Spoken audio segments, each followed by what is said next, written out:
Hello and good morning everyone. Today we're doing some more karl2d, as we call it, with some coffee. So,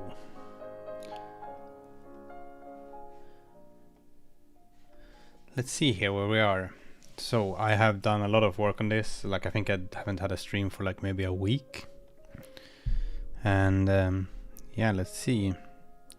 We have in the folder here, we can see that we have this as usual. So we have like a couple of new files. We have like some backend file and a backend interface file and some window files. So we can look at what those are. So we have the backend interface, which is sort of how does the library talk to the graphics API? It does it through this interface. And this is we're adding to this as we go and trying to figure out. It's based on Direct3D 11 backend now, but I'm trying to think like what is a good way to do it in general. So, we have our little snake example, for example. This one, runs on top of. This is originally in Raylib. Oh, the mouse key down didn't work there. Let's see with that. Yeah, so that works fine. And then I ported one of the Raylib examples, the camera example they have. There's no text rendering yet, but we can move the camera around like this. So it's all good. Hello, Anders. And yeah. So that works, and I have removed the, there used to be like an explicit API definition in karl2d.odin. It was sort of going against the grain of how you work with Odin a bit. So I, removed that and sort of just karl2d.odin is now sort of the platform independent part and the API also. So here we set up some stuff. We get the window interface, Windows Win42, and we get the backend for D3D 11. Here, of course, this will be configurable later based on what you want. Yeah. So that's all good. Let's see here. So this file now has nothing to do with Win42 or D3D 11, really. This is just the platform generic stuff. And hello Wrap and Nasravi. So interesting thing here, for example, is that, for example, when you draw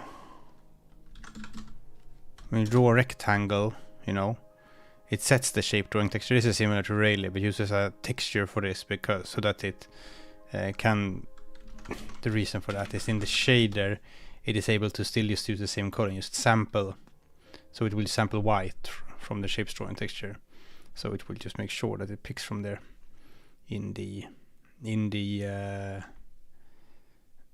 yeah, it just picks out some white color, so that the if you don't have a color shapes drawing texture, then this will return 0, so all of it, right? And then you have nothing to. Then you have no color, so it's all black and transparent. But anyway, so if we draw a rectangle, for example, so you see we're still in the karl2d thing here, and here it says batch vertex. So this sort of cues the vertices. This procedure is not very. Maybe I can do it in a slightly more optimized way, But that's, yeah, we'll see about that. But the interesting thing it does here is that it puts this. So this music. It puts this inside like a vertex buffer, which is just this thing, there is no, there is no, I don't have like a vertex struct blah blah blah. Instead, it based on, the shader has a layout here, and it makes like the vertex buffer so that it matches this. And you can also add in your own things here. And I've made a little thing so that you can inject data into them, which is something you can't do in Raylib, which is sort of something I wanted to address. But the funny thing to see here is that it just puts things into the vertex buffer, and then when for example present runs, then it says draw current batch before that, and then it will go into the backend. The RB here is the backend, and draw, well, D3D11 draw I think it's called. So this is inside the backend, and then it just takes the vertex buffer and it uploads it to the GPU and draws using the shader and the texture. So this becomes like one draw call. So instead of it, having in Rayleigh we sort of all mesh together, so it's like it's just building a vertex buffer and then sending it off at some point. But in this case, we just have a render backend where we just say, here is the vertex buffer, and it's just it's just a array of bytes, and it just sends it in, and then it issues a draw call. It knows how big each vertex is according to the shader, so it knows how many things to draw. That works pretty nicely so far. But yeah, I just did this yesterday where I also split out the windowing to a separate API. So I have window interface here. So we have like, you can init shut down, like currently doesn't do much, you can get the events and process events and just open a window and do some basic key up and down events here. So this is, we can use it for any platform later.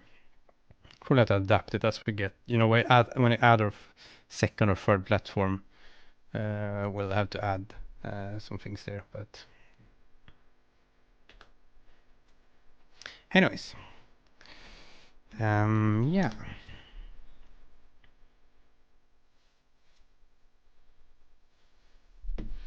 So, what I wonder now is, why doesn't enter work here anymore? That's a good first question, because in the snake game, let's look at that. In the snake game, we do enter somewhere here. If key down, enter. If key went down, enter. So key went down. This is probably some funny.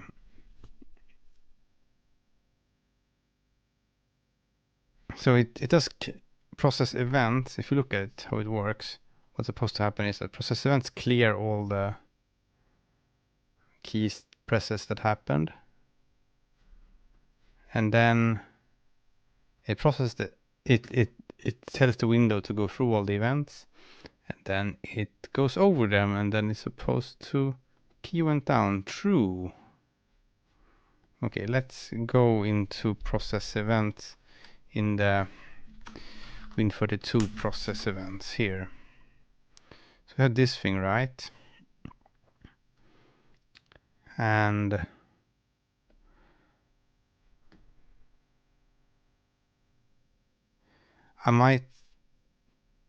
there might be something here where I actually do something incorrectly. Let me check something here, like log.info process events start. So the question here is, does this really work like I think? Does this get called during this loop here? Because what I want is like all the events that were queued up during the frame get processed here, so that it can just clear the key up and key down, and then you can go over all the events and say key went down, because that would say the key went down is true here, and then the snake game would have like key went down, enter. So why doesn't that work? Well, maybe it is. Wait. Is it just that I haven't bound up? Wait, it might be. Where is... I know why it doesn't work. None of that is relevant.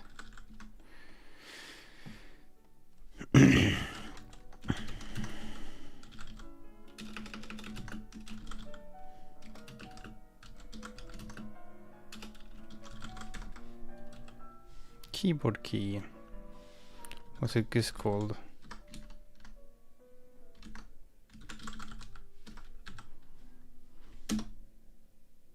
No, it works. It wasn't bound up. So you see this shaking happening here. That I did using the. It's not the best way to do it. There's other effects you can do. You can, because you see only the snake is shaking, not the apple. So it's not a screen shake. So what I do there is actually I change the vertices of the snake. I have a little offset on there, and I just do that just to showcase that it's possible. So shader.hlsl. I think there is one in the snake game. Yeah. So you see, if you compare these two, the only difference is that there's a wobble. I just wrote "wah" here because I didn't know what to type. Anyways, there's a wobble here, and it adds the wobble to the position. That's what it does. So that one I can then that one I need to be able to set somehow, and this is something that is hard to do in Relibright. Like, but since my since the library sort of looks at these things and constructs the vertex. There's no struct for the vertex. It just looks at these and sort of constructs the vertex buffer and puts things in at the correct position for each at the correct offsets. So no matter what you add here, you will just look for position, UV, and color, and those will get default values fed in, and then you can use the other ones for whatever you want.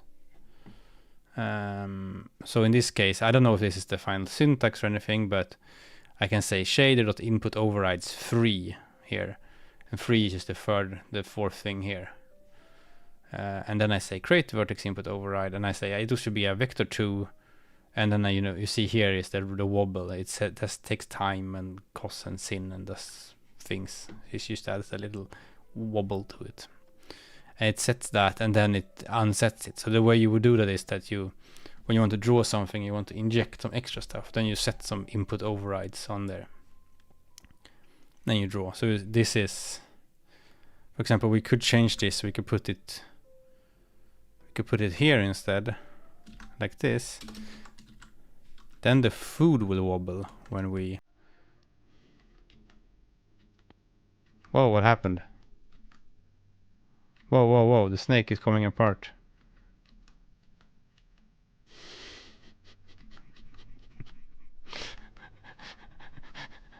What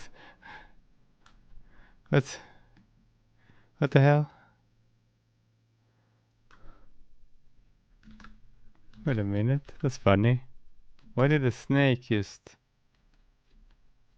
There must be something I don't...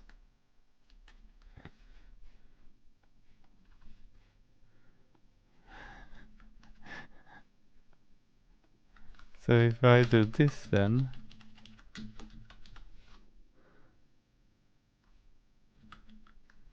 Okay, we'll do this. We don't override it.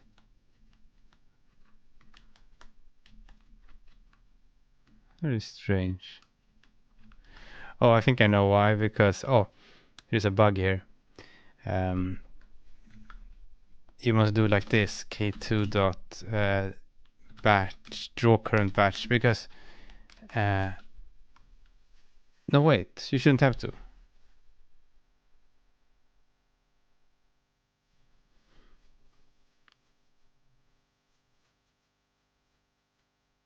You shouldn't have to, because this will get fed into the vertex buffer, not into the... Interesting how it sort of just breaks the... Because I thought what would happen is that then, because now I add this input override here, and then I draw the food, and then I unset it. So I was like, okay, then it will just affect the...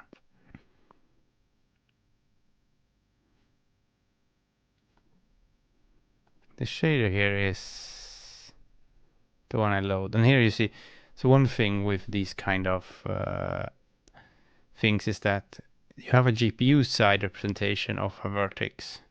So position UV color, and you see it's float, float, float, float, float, different number of elements. But on the GPU you have this, but on the CPU, like the GPU pipeline is able to do some conversions. For example, the color here is float 4, which you could think when you look at it like, oh, is that 4 for F32s? Well, you can feed it, you can set the input layout usually in the graphics API. So you say like, no, I'm gonna feed in a RGB 8-bit, so 255 per color per thingy, and then it will convert that for you. So that you must be able to specify somehow, and this sort of becomes one of the annoying things with these GPU things, right? Where you think that you could maybe just expose exactly this to the user, but they must also say what they want to feed in and have sort of automatically converted, or whatever you want to call it.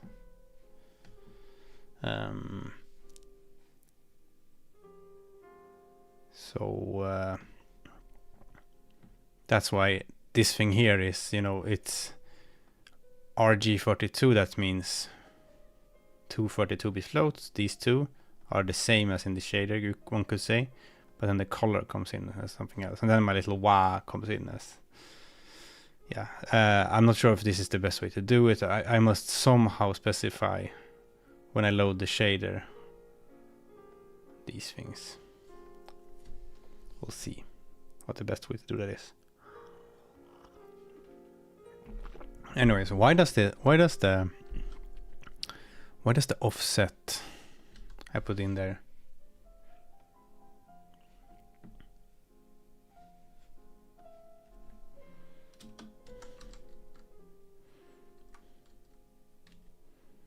How can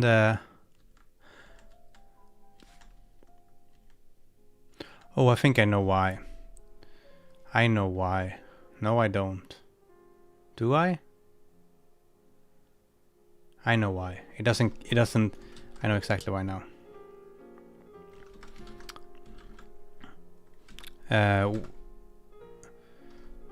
Let me show you what happens.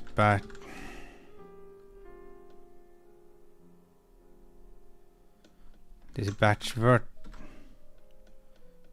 Where is that one? In karl2d. I know why. Batch vertex, this thing. Must do like before it does anything else. So it hasn't. There's old data in the vertex buffer because it recycles the same vertex buffer CPU here. And the next frame, there will be a snake part at that position instead of the food. So we need to be like mem.set s.vertexBuffer CPU. Hello Palonko, welcome. Base offset like that, and then we say 0, and we say s shader.vertex size. So we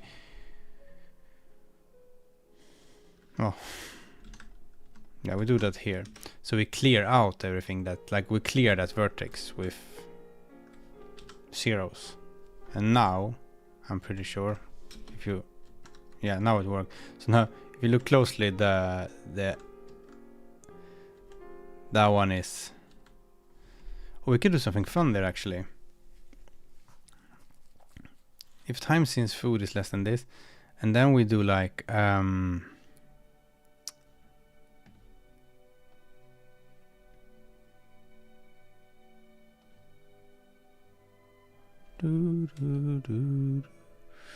time since food. Time since food. I feel like I'm in an Evangelion episode or something now.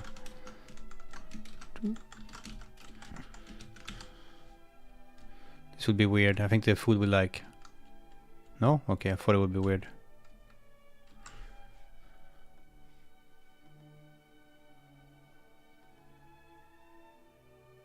I thought it would like...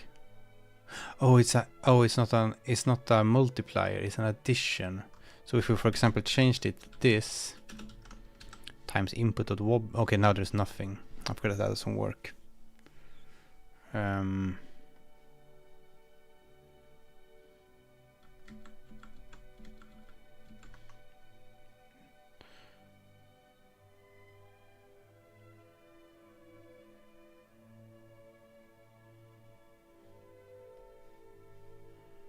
Well, you could do this, couldn't you? The reason it says create vertex blah blah blah blah here, I can figure out some shorter name, is that it needs to make a little data blob there. So now these will...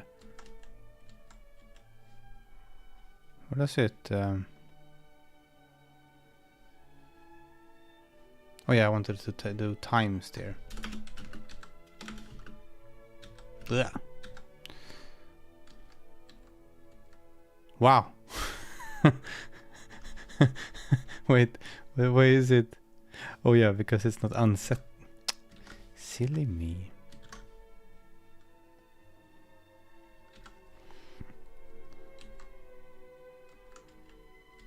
Oh. Of course that doesn't work. Because this is an absolute coordinate, so it just flies out now instead of whoop. But you know, you could probably do quite interesting things with this, where I think people would be able to do like little morphing things and maybe some visual effects and stuff. I wonder.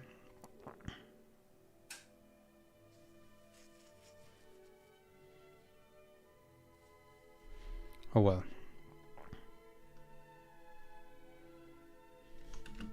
Let's not look too much into that now.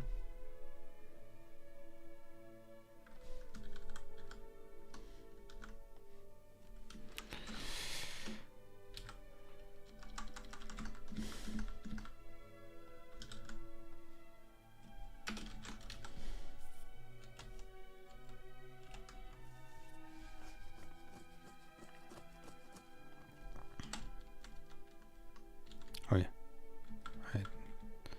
Do some more.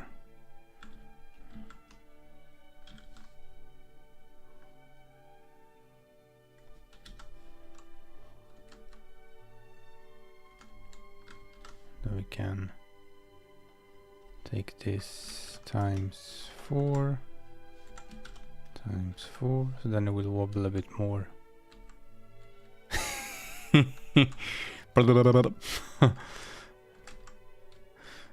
Funny.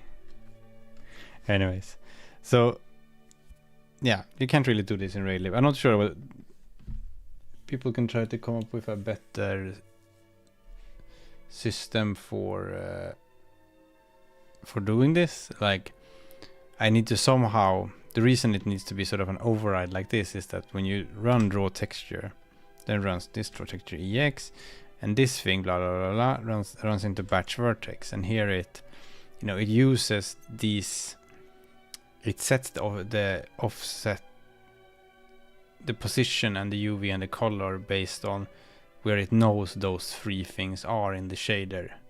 Like in the these offsets here, this is at 0, this is at whatever 16 or something, maybe no 8, no 2, no 8. And then you know, it goes on like that, and then it's able to at the bottom here go over all the input overrides and copy in the ones that have something set on them, and now it's able to for each vertex construct this thing. It's probably not the fastest way to do it, so I'm trying to think of like a nice way to do this. But yeah, it's not hard coded, at least to a specific vertex layout.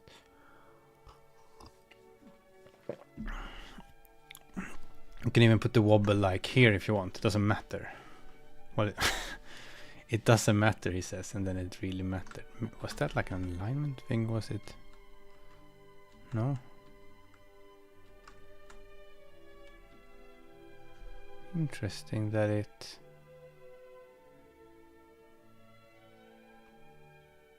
Why doesn't that work? Really, I think that worked before.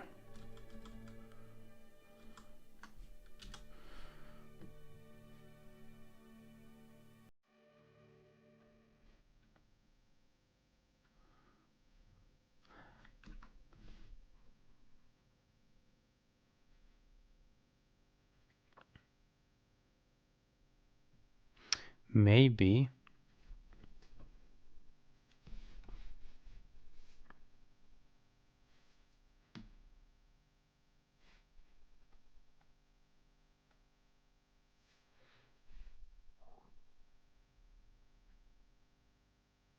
No, there's no hot reload. I'm not hot. I'm just restarting it. There's no hot reloading. Maybe it's probably that these are wrong. Like if I do this plus 4 or something. No, let's think a bit more. Plus 2.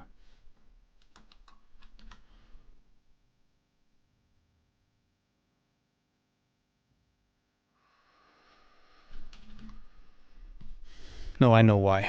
I know exactly why. Everything works. It's because this thing 0, 1, 2. This is currently hard coded. I'm not sure. Okay, I was like, this is it.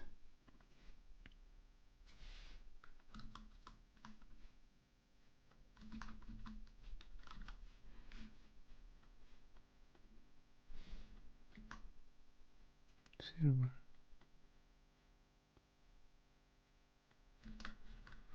really thought I would fix it because this works, right? Yeah.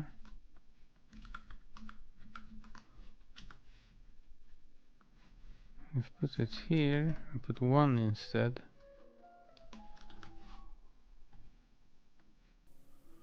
Huh.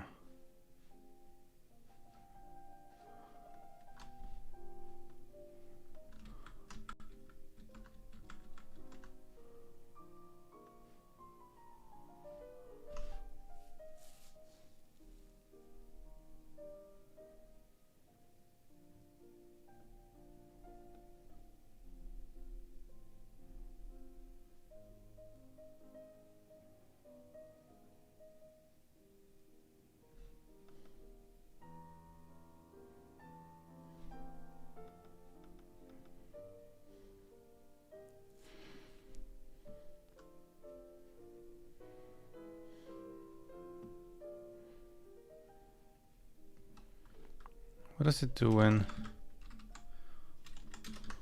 load shader?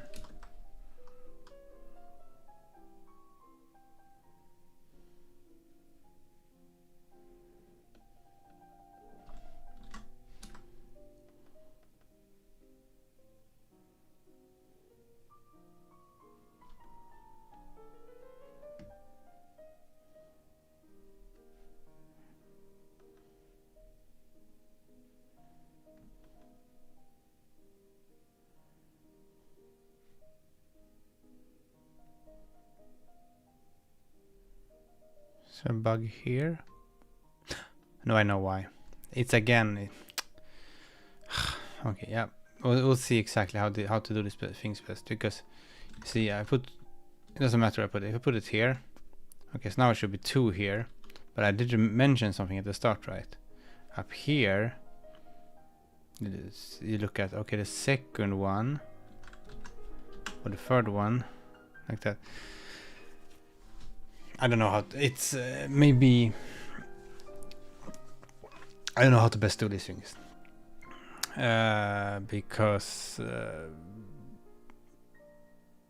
yeah, it's nice in Sokol where they have like slightly more, they have a bit of connection in the shader to your code, so you say which you can talk a bit more about types in your Odin code.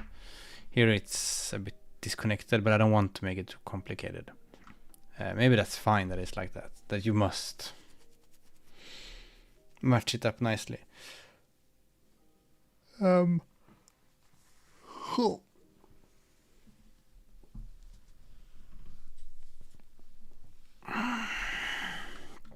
There's a bit of power user feature anyways. So it all worked from the start. Anyways, so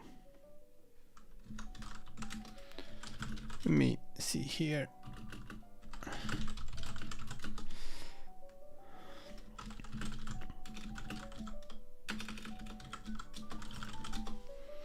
So we do that, some small bug fixes, and then we will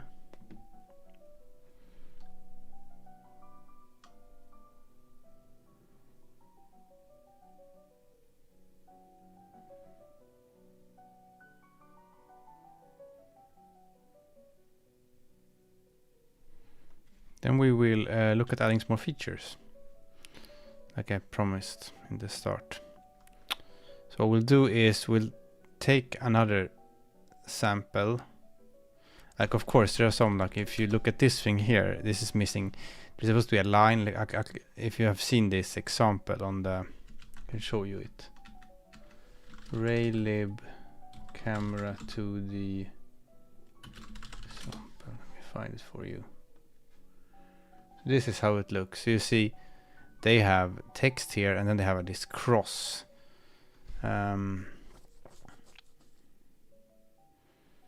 The cross we could add. I'm just thinking about how to best do it, because what it does in Raylib is that it goes into a line drawing mode and draws the line. So then it has to sort of,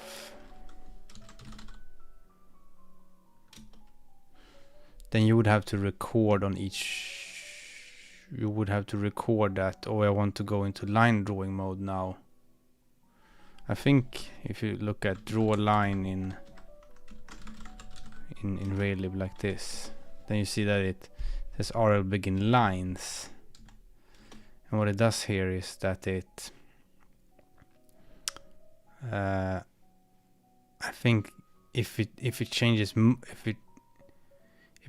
drawing mode here, then it will actually draw the whole render batch.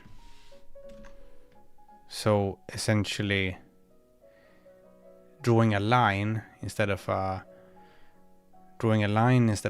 rect breaks your draw calls, because it has to dispatch the batch there, which meh. So I was more thinking if maybe we can add a draw line here. We have the proc, it just doesn't do anything. So maybe instead we could do something like this.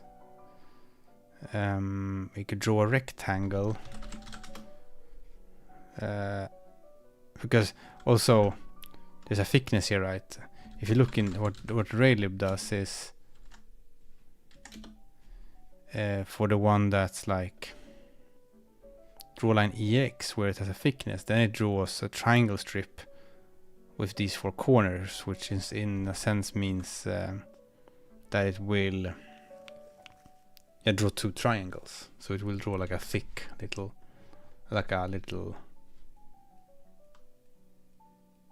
yeah, why would a line be anything else but a thin rectangle? Exactly. In Raylib they try to do it by just, so you get less, I think so you get less vertices, so a line can just be 2 points. But then you break draw calls instead, which is probably worse than having, you can get 2 points instead of having 6 points in your vertex buffer. But then you have,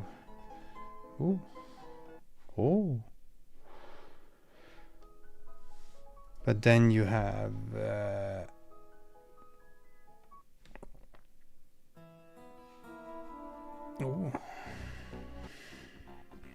interesting music. Whatever, turn off the music now.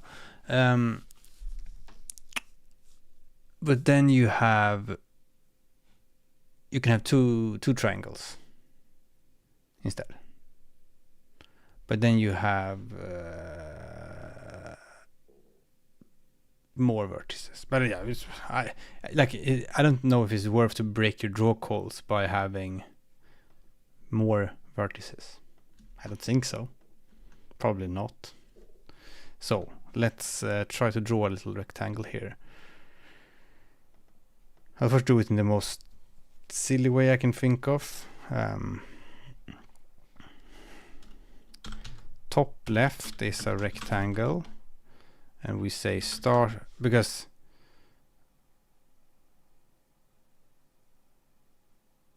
yeah, it depends on how many lines you have. Yeah, but and I think it does matter. This is again sort of if you're more in sort of if you're doing like pixel perfect graphics, then maybe you want to say from this point to this point, you just try to draw a line, and I try to do that. But yeah.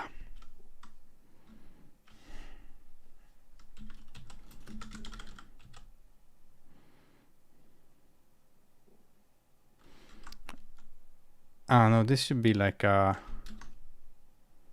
top left. Let's try doing this. Top left, top right. So vec2 start.x plus, that's like end.x, the y. Okay, let's do this in a very, this is not the correct way to do it right now. Yeah, if you meshify your lines, you can benefit MSA. Yeah, probably. But if you want to do like pixel perfect from this point to this point, then it instead becomes like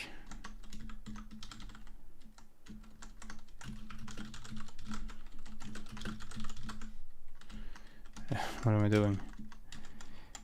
Then it maybe it's nice to have the one that draws between 2 points a line. Like you just tell the GPU to do it, but I don't even know what that would mean. Maybe you don't want to do it like that anyways. Maybe you want to fill in the pixels then or something. Not sure. I'm just doing this in a very, this is not the correct way to do this. This is top left, top right, bottom left, bottom right. And then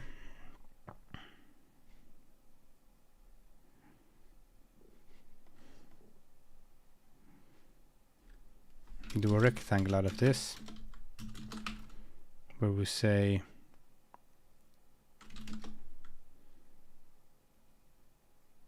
oh, actually this is silly. This is start.x, start.y. The width is n.x minus start.x. This is not correct, I know that, but we're just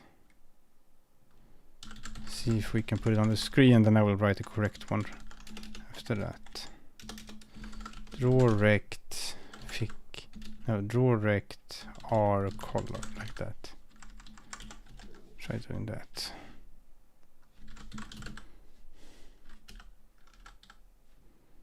You see, now we got if you look at this, now we have the first line here. That worked. The second line of course doesn't work because it's the code is wrong.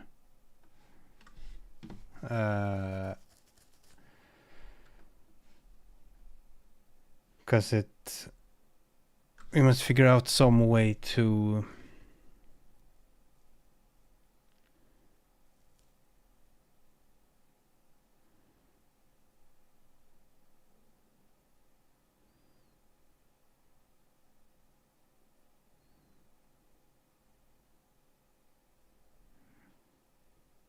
go from there to there, the thickness.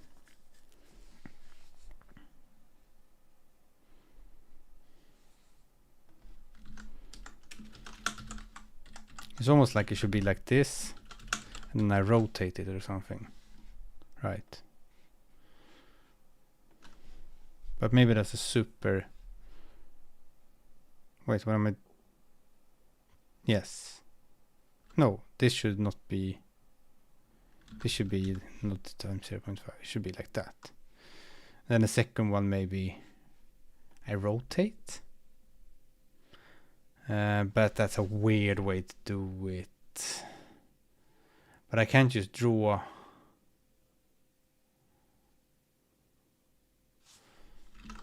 What does Raylive do? Draw line V.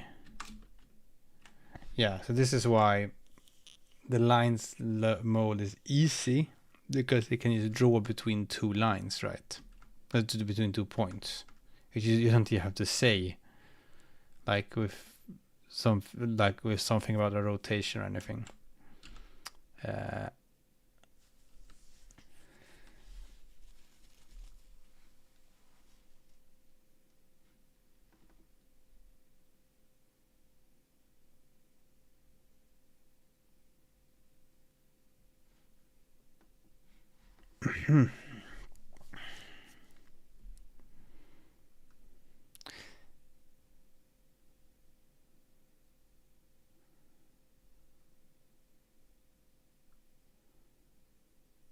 Essentially it would be like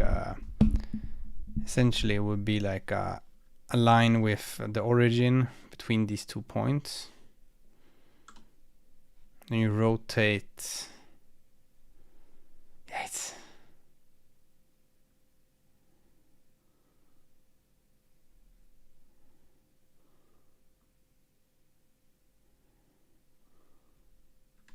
so if you have like a line like this, then you can't just have a rectangle, because the rectangle would be like whoop. So it must be something rotated that goes along here.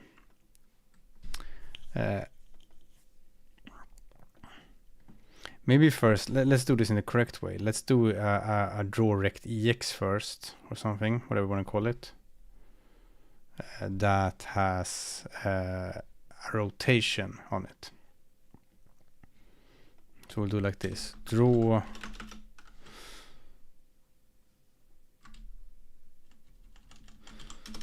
rect E.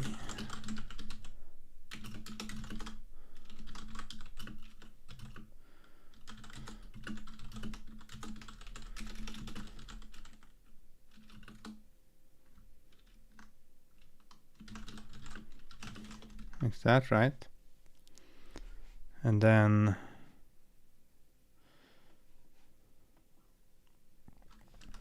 this will be something similar to the one for the, it will be something similar to this stuff here.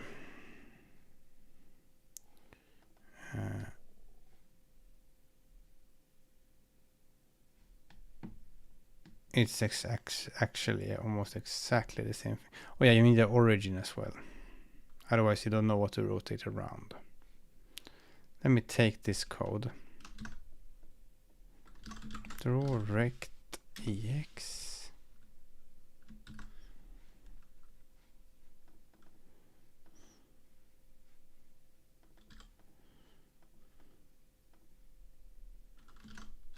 Draw texture EX. Let me check something.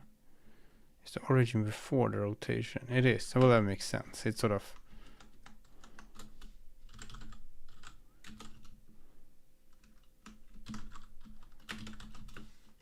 where do you want it?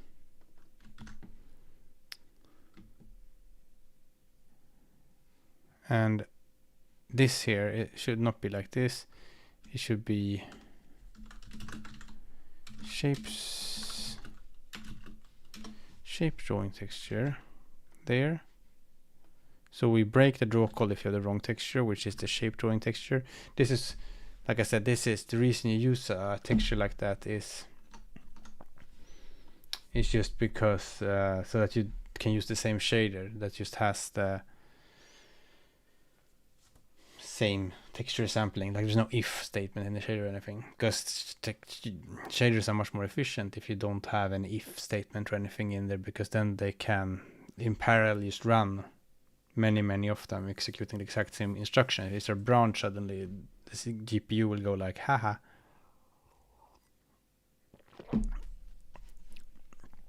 Right. So the reason we do this is that we say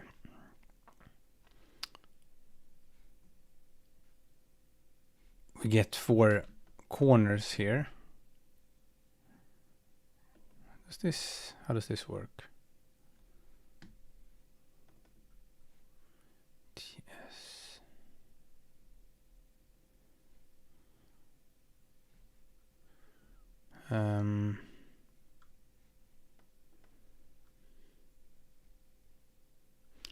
This is for the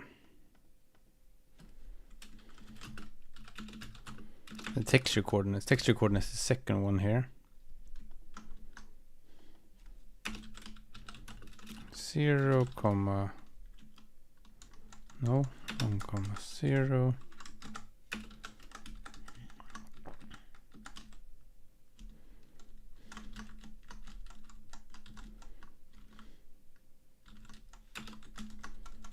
One, 1. This is 0, 0. Oops. 1, 1. Like that. So what we're doing here is just replacing the... I took this from the textured one, and it has some extra stuff that I don't need. This 0, 0, 0, like that. Then we can remove this. And that we can just find that. So what you've done here is... This is similar to how it's done in Draw Texture Pro and Rayleigh, but if the rotation is 0, then it just needs to offset it by the origin. Nothing weird. Okay, this DST is wrong.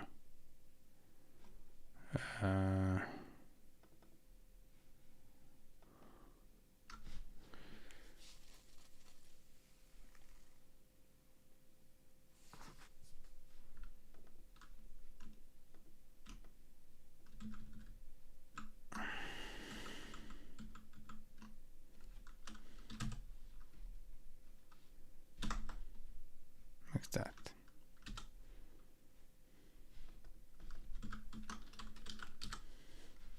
This, of course, is nonsense.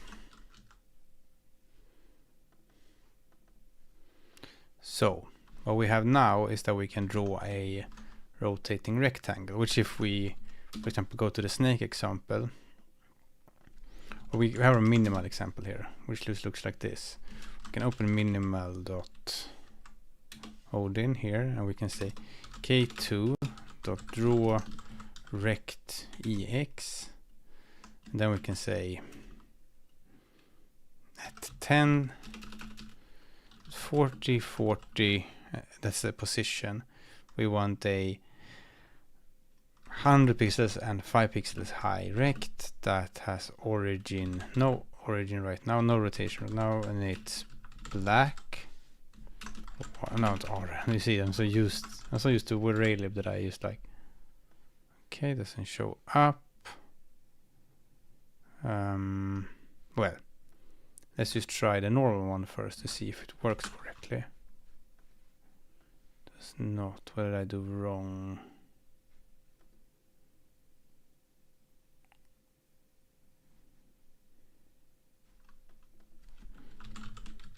So color broken? No.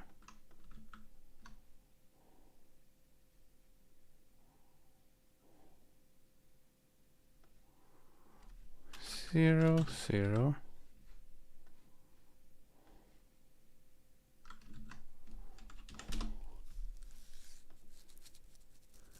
Because if I remove this, then it's no longer blue, right? Okay, so it might be that my whole draw rect is broken.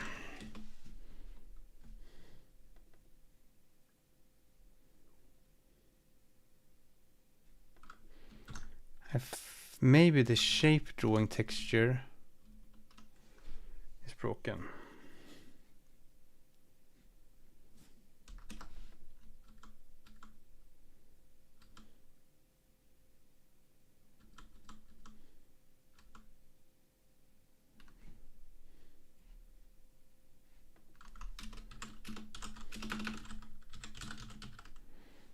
Does this happen in init, which should...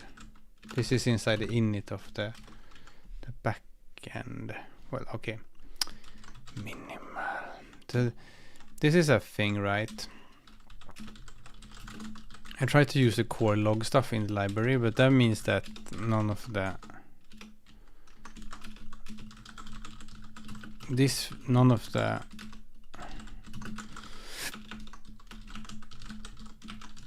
logging works, and that's all programs that use the library have this.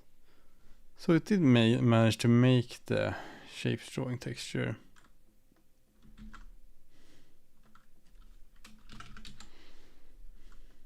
Well,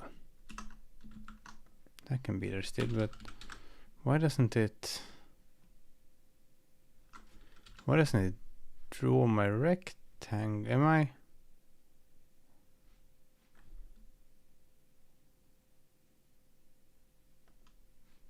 Does this work in like the snake game? Let's just check that it's not missing anything some weird way. Oh, this is not a snake game. Okay, there it works. You see, this is what is supposed to happen. So something is missing.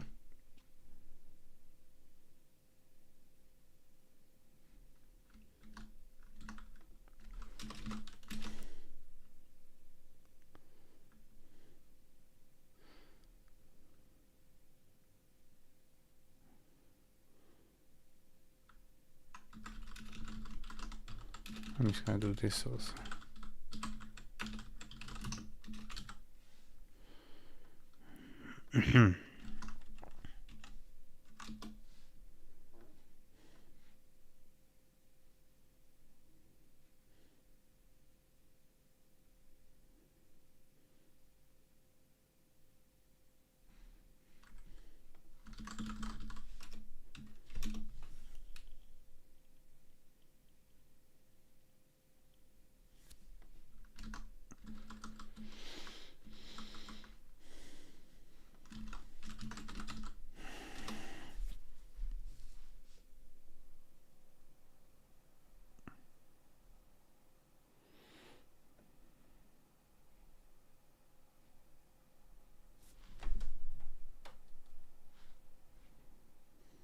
I don't need to set the shader.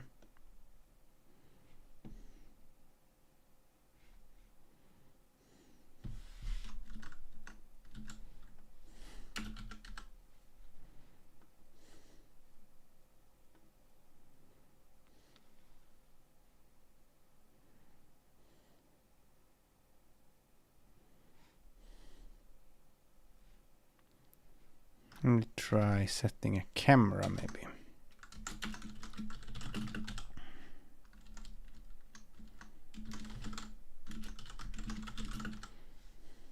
Then it works. Okay. Something is broken without the camera.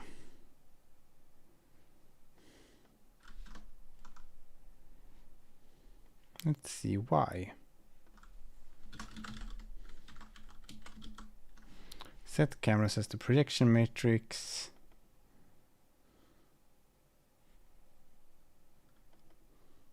Like this. Okay, but if we go up to init,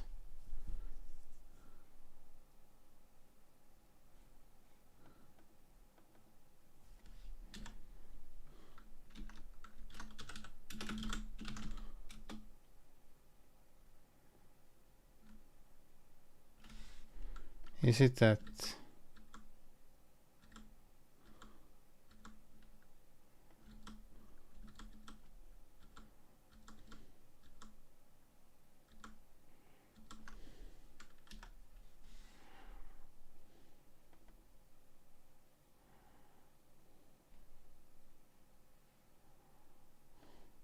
oh, I haven't fixed this yet. There's a bug, and it's not a bug here, it's in draw here currently. It feeds in a view projection here. This is not supposed to be there. If you look at set view projection, this procedure is not supposed to exist. I was supposed to remove that, and on the draw proc, shader texture, view pro should be a mat 4, and then it should feed that in here. I just forgot to fix that. And then we go fix the backend. We remove this thing, right? And we add here. And then we go here and we say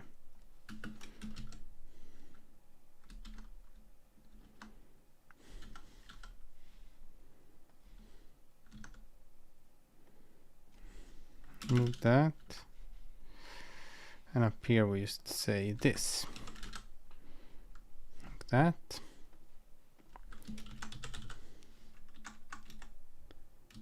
And then we can remove the camera and that thing. So something I'm thinking about with the library here is that I use the temp allocator a bit inside it. And something that the core library does is that it, whenever use the temp allocator guard, which maybe is what I need to do as well, but I just thought that it would be nice to be able to use it like straight up. But then you would need like a free all, which most games have anyways, but if you're just making a most simple example, then it's not so nice. But I can also have my own little temp allocator inside the library that is cleared every now and then somehow.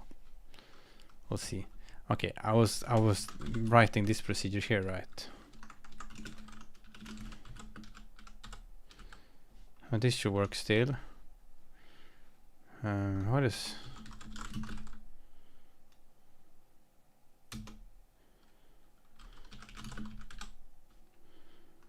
Huh?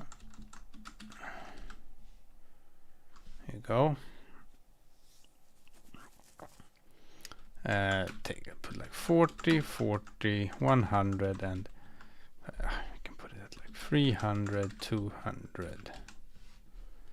See, there's our line, or not line, but our little rectangle, like that. And then we try to rotate it, and that will work. Good. We can do like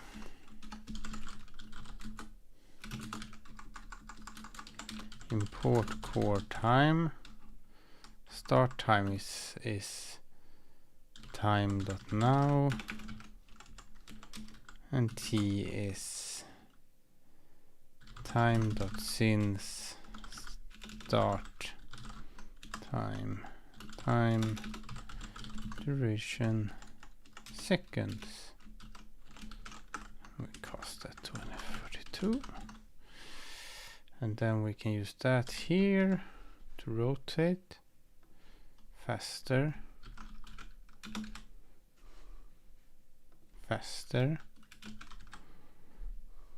See, this rotates around that point. Now it rotates around the upper right corner. This is what you use an origin for, right?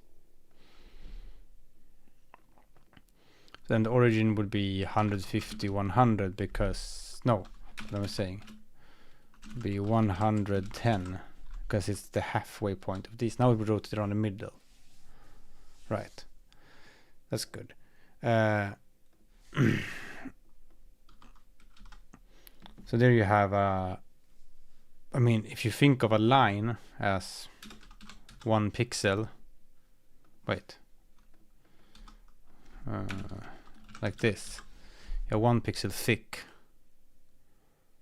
and you put the origin in the middle there, then that would work. Kinda. I don't know if that's a good way to do it. I would know if there would be lots of problems, but we'll notice. Draw line.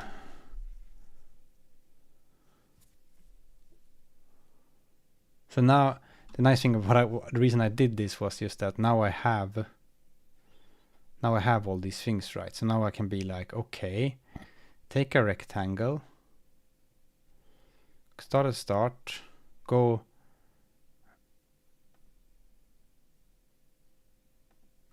What I can do now is just make a tiny rectangle that's like start.x is here. We go up half a pix, not half a pix. No, we go up half the thickness. So we have a certain thickness, right? We have the start.x here. We go up half the thickness, and then we go the full thickness down, and then we go the size of it, and then we will find the midpoint and we'll rotate around there, and then we have line drawing.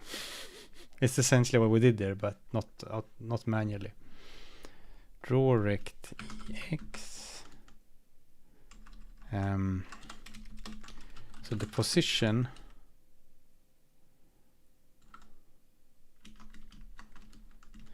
is rect2 X. This is the position of the rectangle, and the size is these things.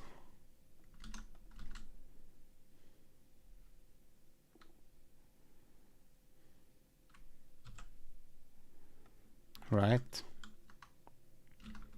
So this is then like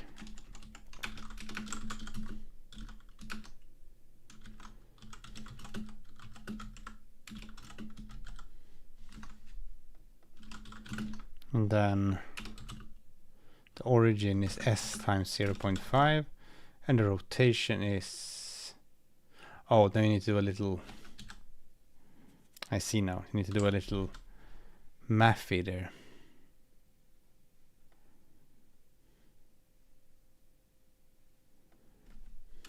What am I even typing up here? Just typing nonsense.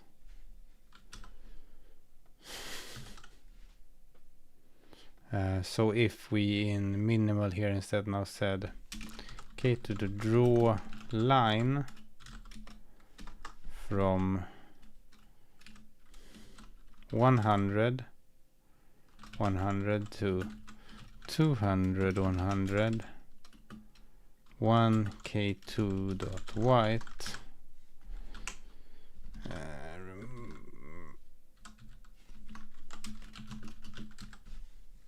then that work? No, doesn't really work. Doesn't seem to have.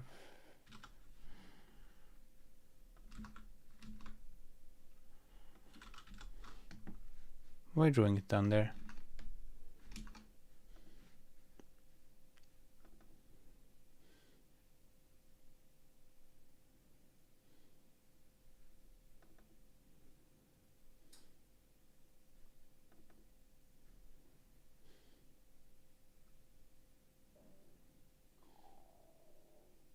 No, because you must. Silly me. If you have an origin like that, you must also add on the origin here. Otherwise,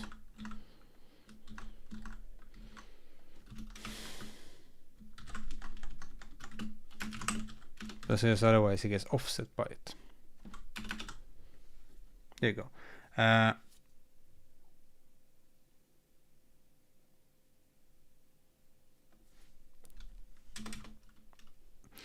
Yeah, I don't know if this is the best way to do this, really. It feels like a weird, because now it becomes like this, like what is it?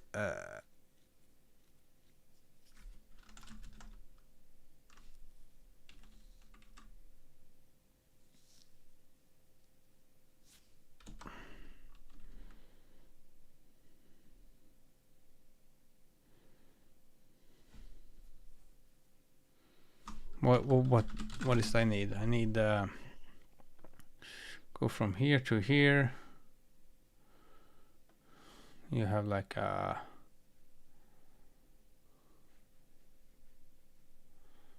this angle here, and that would be like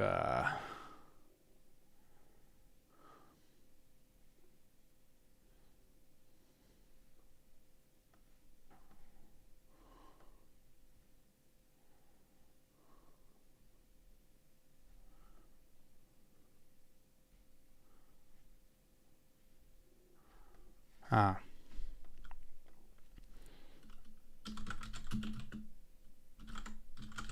think it's this start of the war or something like that.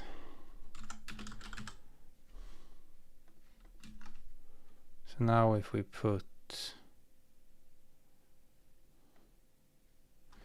I mean currently it's a straight line, but if we now put 500 here,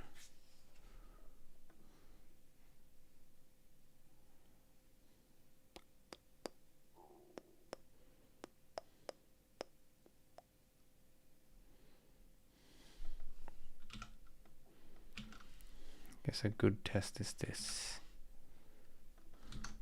can draw a line straight across the screen. Cannot. It's... Oh, I know why, because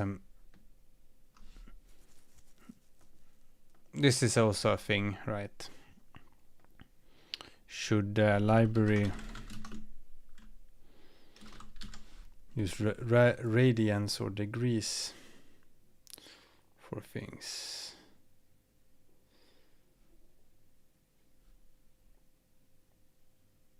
It kind of looks correct, but also not.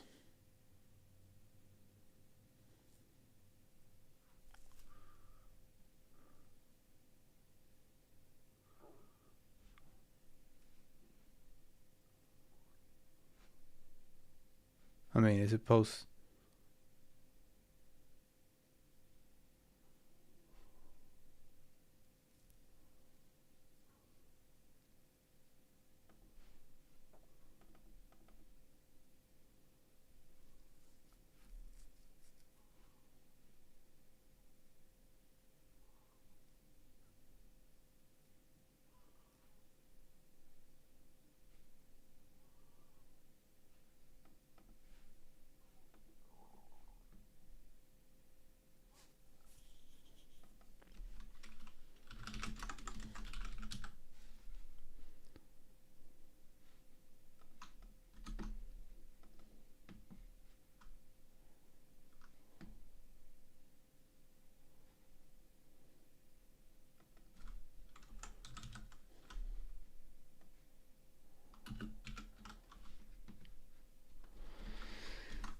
yeah, I think, you know, there's a good reason for why you would maybe have line drawing mode, but I don't know. A nice chunky line there. But if I move this back, does it then move back? No. Origin. The size.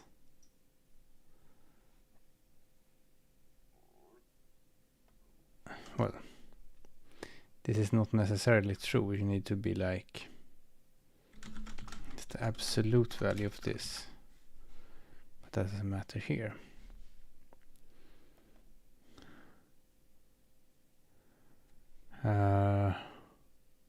Oh yeah, and if this is behind the other one, then it gets a bit weird, but that's a special case we can look at later.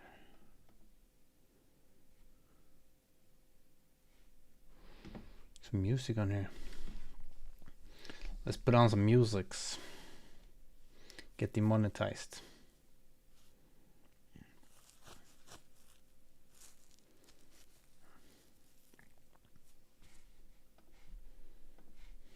Oh.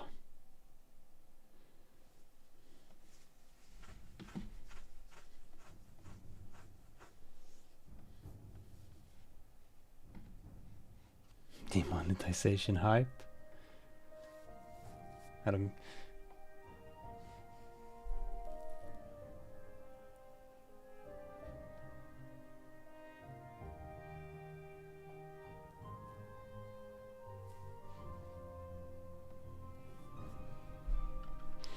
Right. I'm gonna check on the coffee. Wait. I'll leave you to listen to Morrowind music.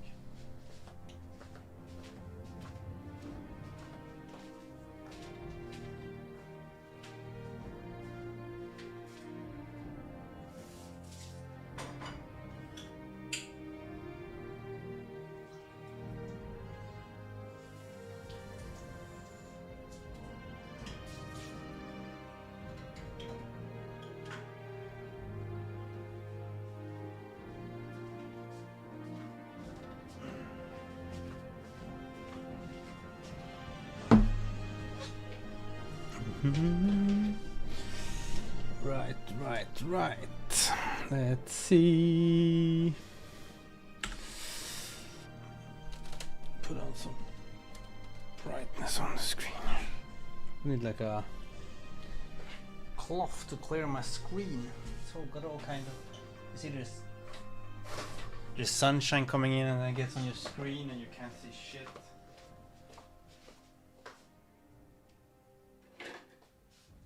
Can't see shit because there's dust on your screen. You need a microfiber cloth to wipe it off. I like the idea. Let's put on some music. Let's get demonetized. I'm just doing some experiments to see what happens on YouTube when you put on music. Because sometimes I listen to music, but I usually don't on streams. Because sometimes people find it annoying, but I don't. At this point, I don't really. I'm just doing stuff, and it's gonna be like however I do it. But then you can't just put on any music because then you get demonetized. But I think that just means that the video can't make. You can't have ad. You don't get ad money for the whole video if you have like 1 second of copyright music. Because then the people who own the video get. I don't know how it works. We'll see. I think that's happened to me before. That one video. I think it was one video where someone sent me a video. Like I was playing jam games and there was some copyrighted song in one game, and then the whole video where I played jam games got demonetized because one of the games I played had copyrighted music. Haha. Whatever.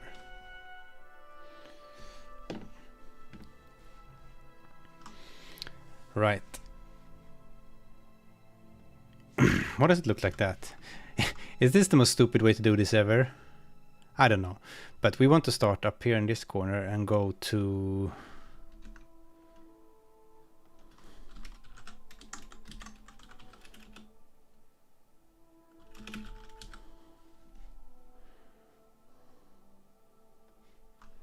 Is there like a...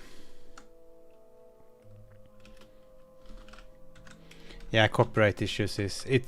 I mean, lots of people listen. They have like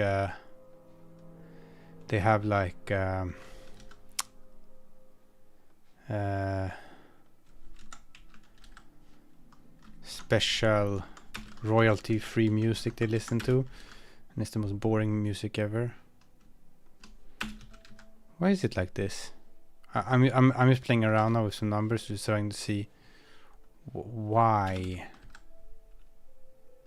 Okay.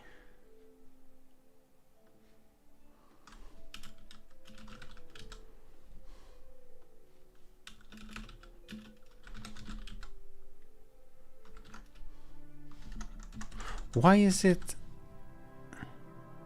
Carl engine? Not really, but there was a while it was I call it karl2d. The reason I don't call it karl2d is because it's like, is it 201L? And it sounds like karl2d, and that's quite funny because people have this internet joke about cat and car. But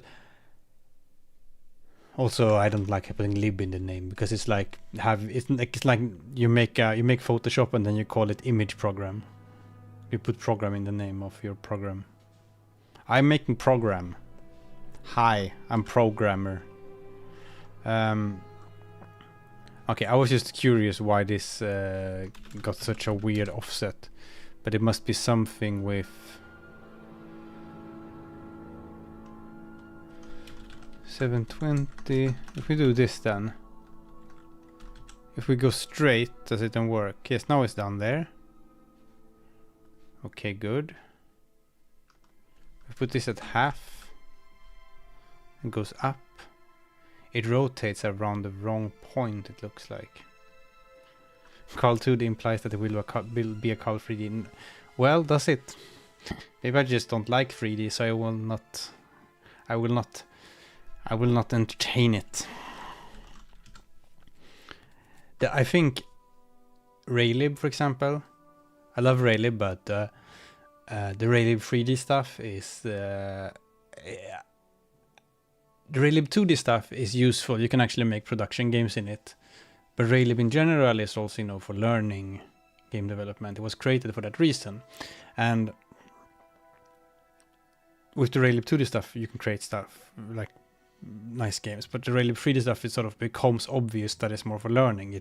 You run into limitations so quickly that it's, I don't think, I want to make this thing, you know, for sort of shipping games, so you can get started easily and then also ship, but I don't want to put anything in there that doesn't work to ship with in the end.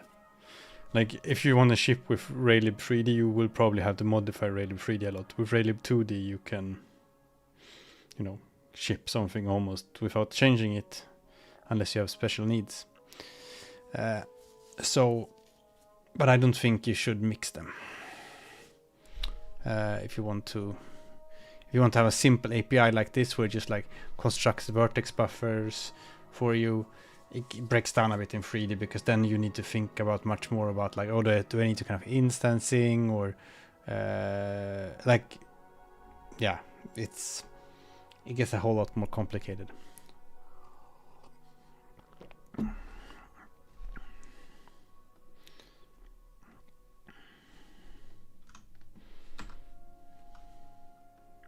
Monetization, demonetization hype. I love that one. Best comment of the day. Congrats. Why is... Okay. There's several weird things here. If I do this, okay, then it covers the whole screen. Good.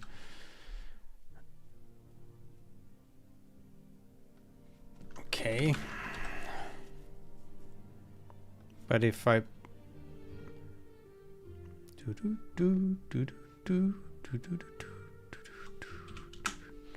But if I do this, then it's wrong. Okay, whatever. The origin is in the wrong. Something is wrong here. S is the size, and I assume the origin, with how I have written this, is an offset. Yes. And this is not that. Aha! Isn't it like that? Wait, this still doesn't work.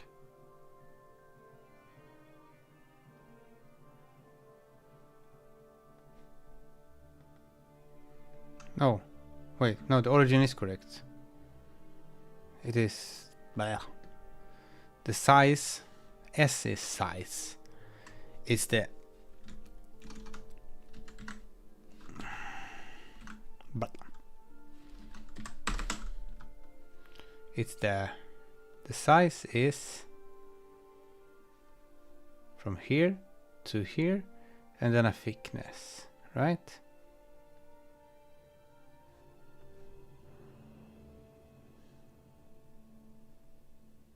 This is end.x, this is start.x, and then the thickness. Well,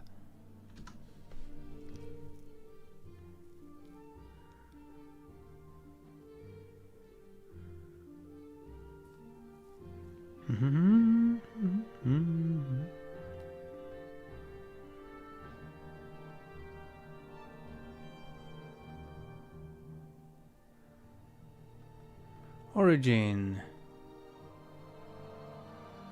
is the half the size. That must be correct. The rectangle is p.x. There's probably something wrong here.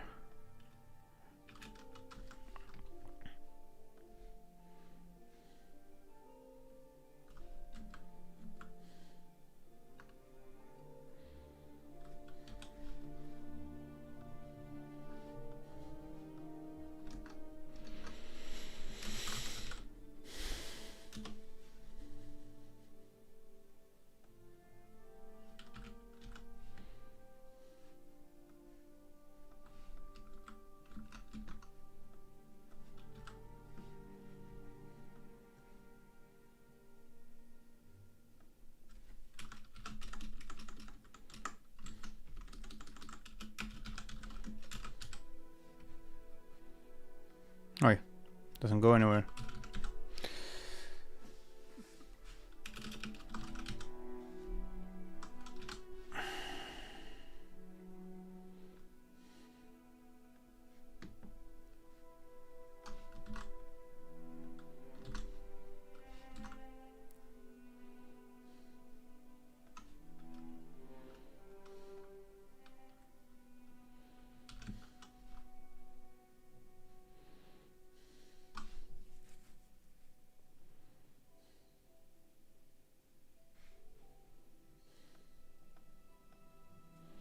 We should have... Shouldn't be like that, should it? No. Should be like a plus there. Cause what we're trying to do here is trying to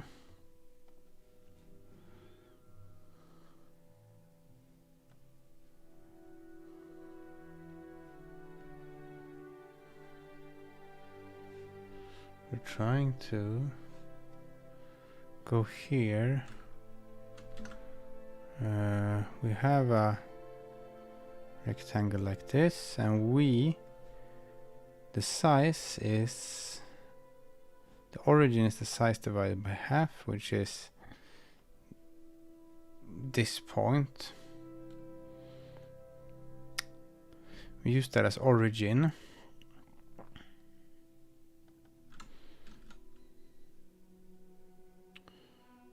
Wait, should we... Lol. I was adding the size, not origin there. Okay, that will work better. Probably. Maybe. No. Wait, was it...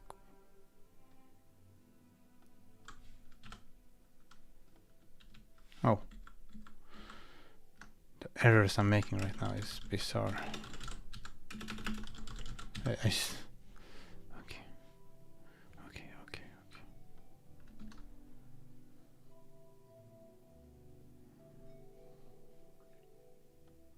Why isn't it...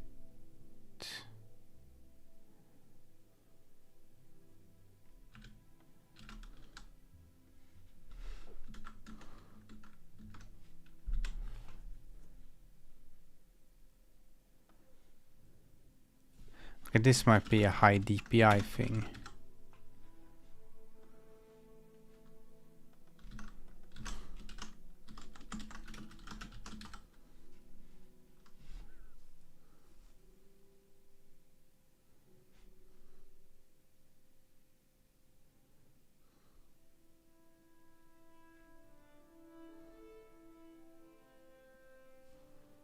Strange. Why is it not going all the way?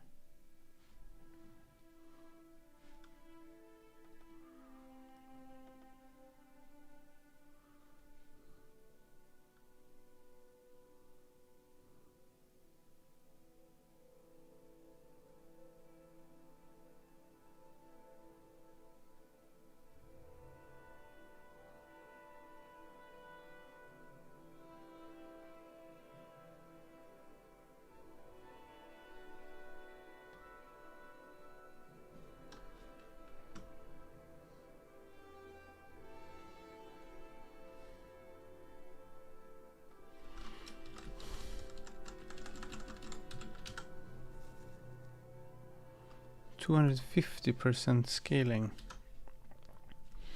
Minus 10, is that then it? No?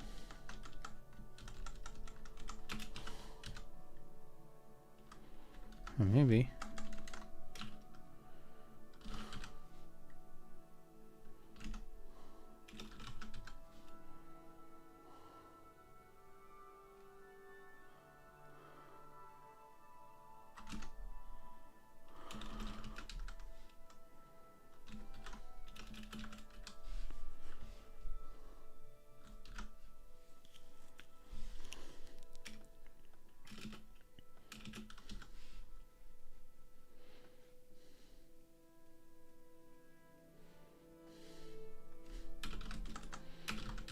Where's the line even start? Let's check that first.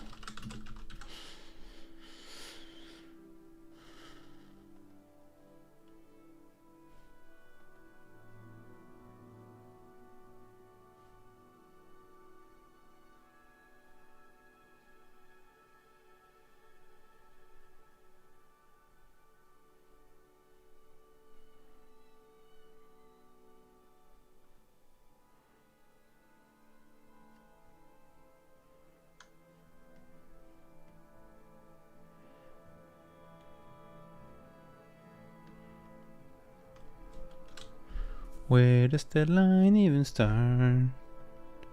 Is it starting at 100? What the heck?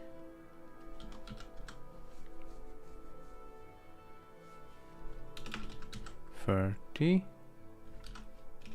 40. Seems to be a bit outside.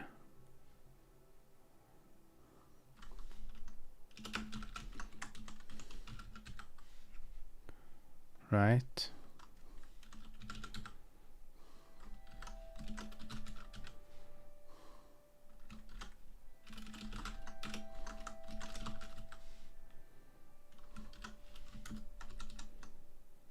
Why can I never see the start of it? What's even going on here?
Yeah, I think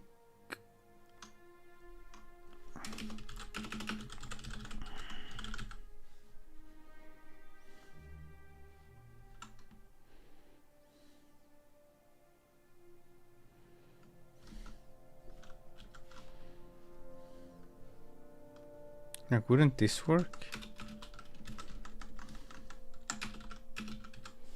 So, okay.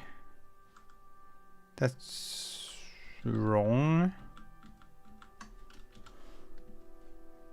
It should be visible up here, but it's not. Which means that the start position is thickness minus half a thickness. And the size is a thickness. And then we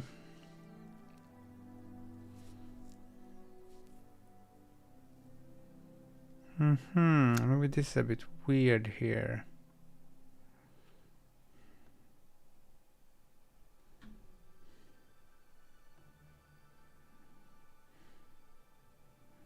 Feels like I'm correcting for the origin twice, kind of. There's a thickness half here and here. Do that.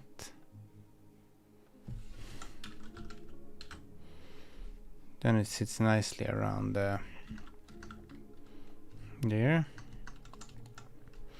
The problem was that I didn't see the line up here when you should see half of it.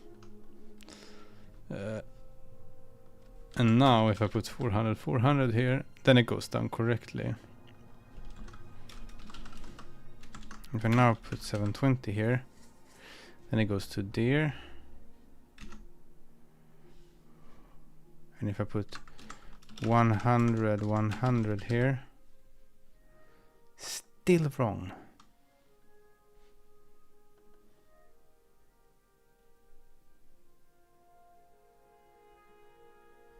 Still wrong. Degree per radian.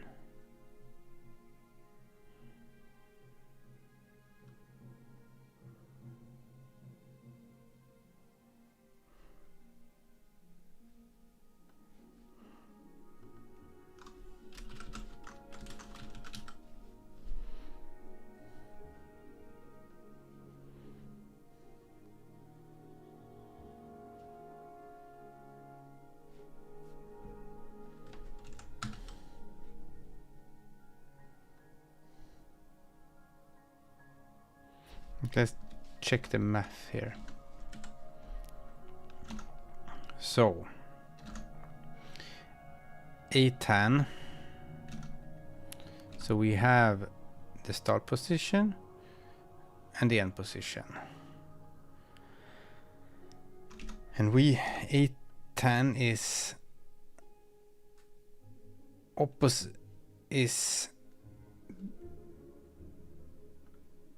the tangent is the opposite, this one divided by this one, right? That one divided by that one. So this is n dot y minus start of y, and then it's n dot x divided by minus start dot x, which gives us the rotation. And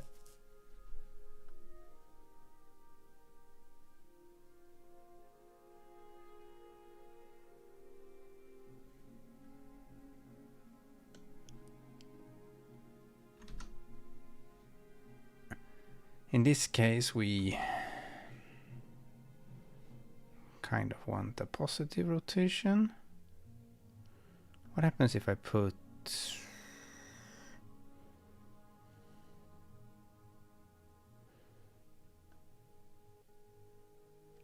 this one is supposed to be straight below.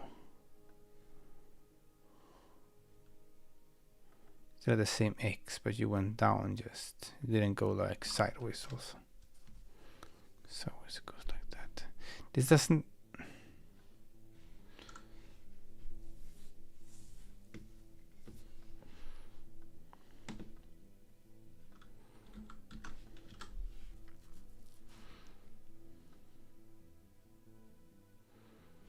What is this? This is half a pi, is it? Half a pi.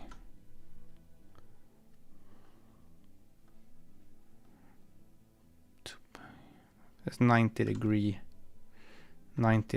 turn. It's good. That's what we want. Let me go here and do this. Okay, to the draw rect x 100. Let's make it 200 pixels long, 10 pixels high. We will go, the origin will be 105, and we will do a 90 degree rotation k to the white.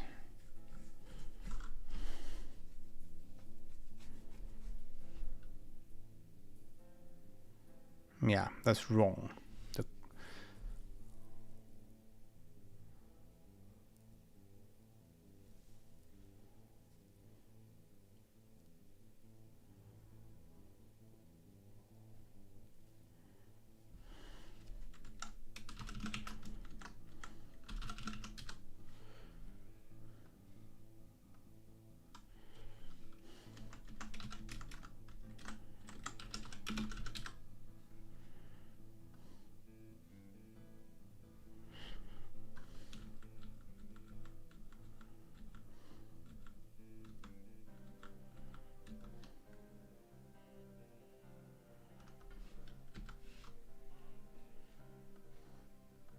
Put 0 here, then it's like it's over.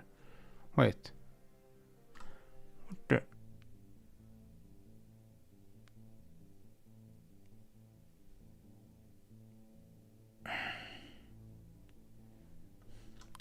Oh yeah, that's correct. So now it's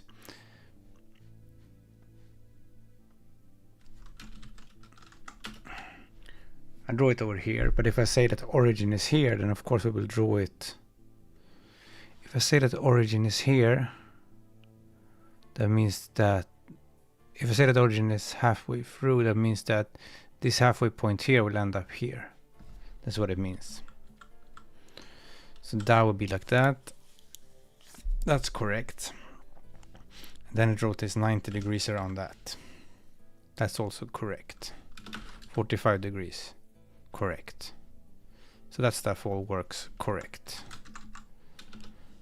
So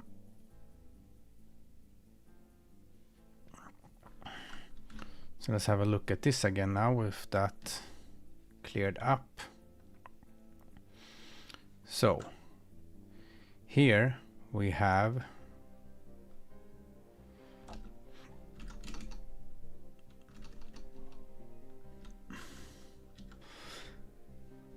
let's hard code in some numbers here.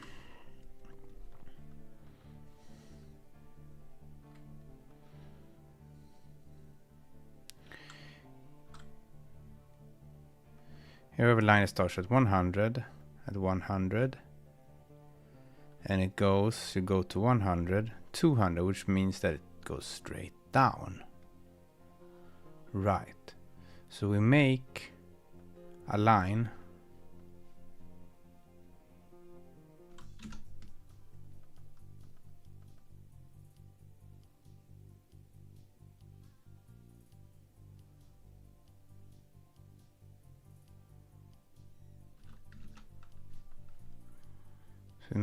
that starts. How is he thinking now? Like, why don't we start at origin, make the line, and then? But no, well, never mind. So we make a line here.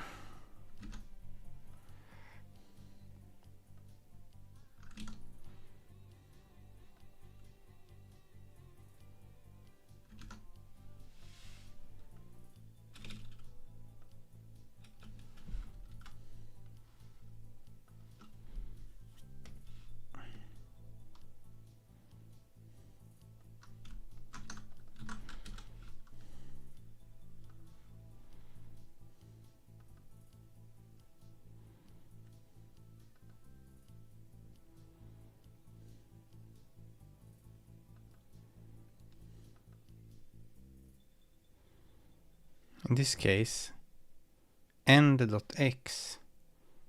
What the hell am I doing?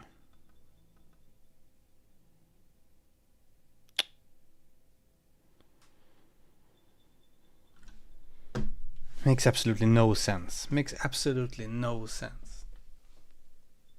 Look at end.x. What is it? 0. Why? Because you're going...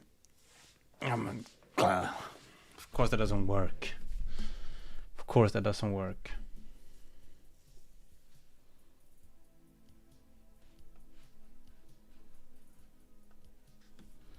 Of course that doesn't work.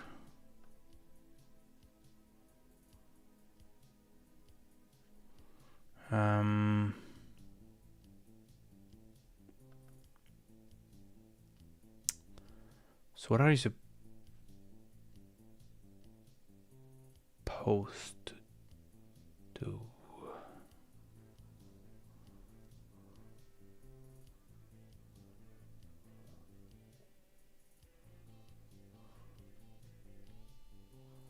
What is it that you want?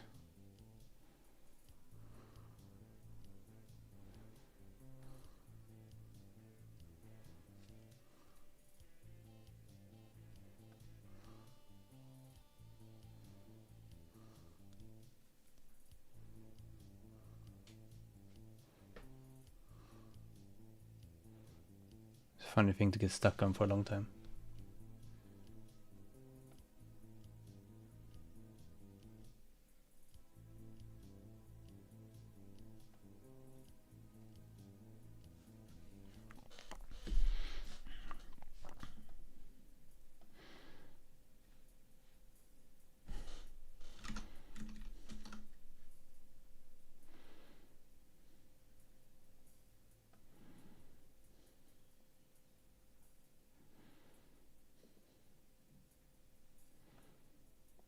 I know what it is.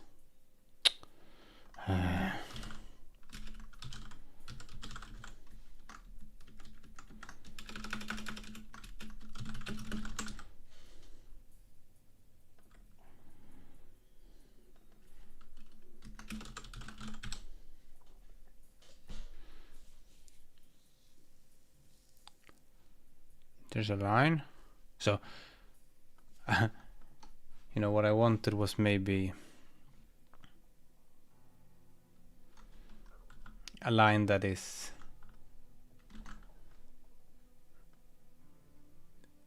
this long. So if you have 2 points like this, then like, okay, from here to here you have a certain length, and then you make a line that's that long, but not rotated.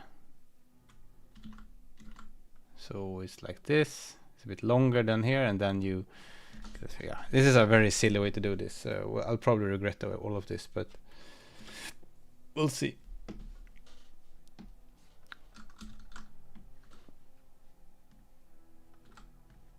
And I think that's correct now, because now I can.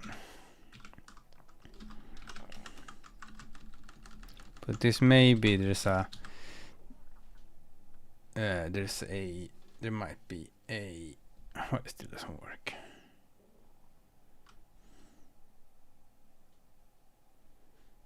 Well, this shouldn't matter, which would from start to end.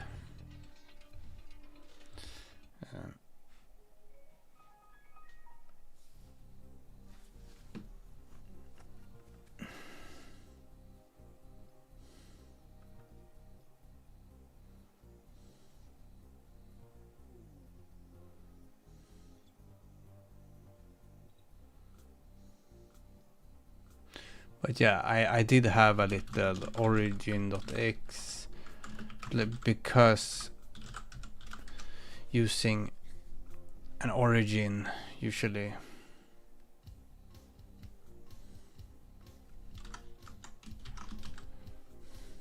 yeah, so there's the display scaling thingy. I have to figure that out somehow.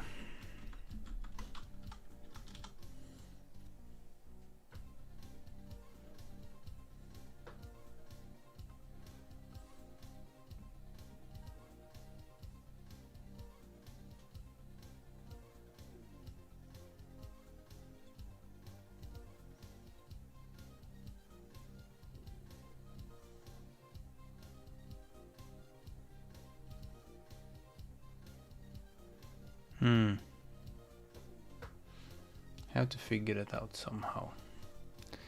What to do about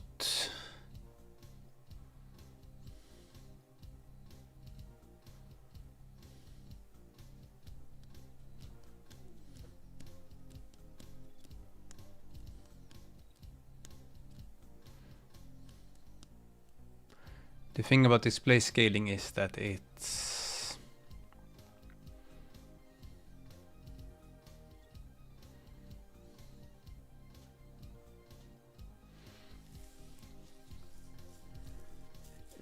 possible to handle in very many bad ways.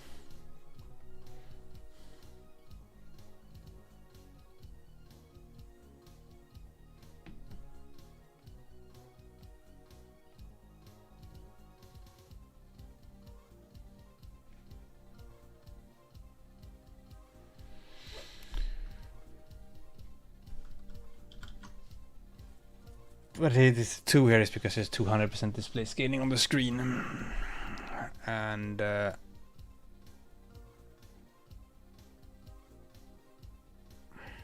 what you can do to fix that is of course this. K2.set camera.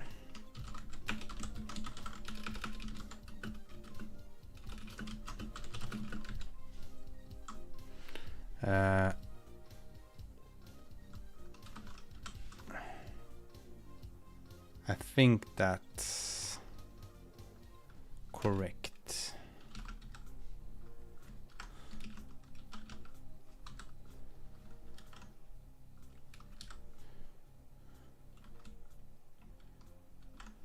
Well, it's not really. Anyways, it's not that important right now.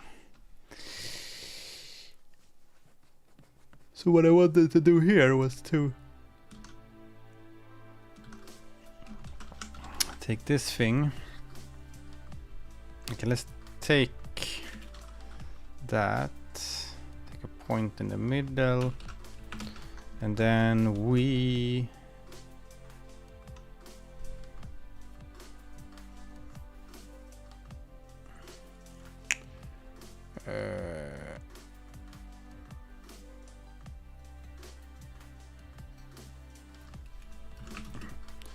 I just wanted to rotate the line around a point to try this a bit.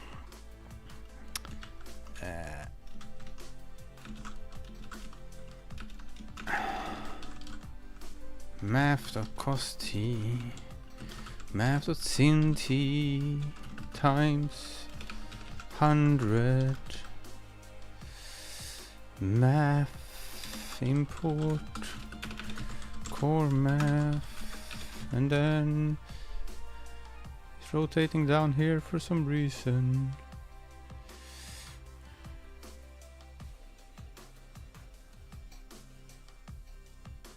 I thought this was gonna be in the middle. Why is it not? What?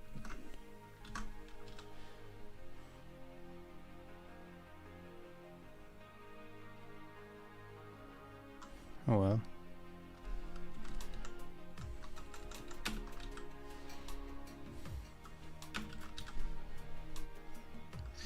So now it's a line. Wait, is this incorrect?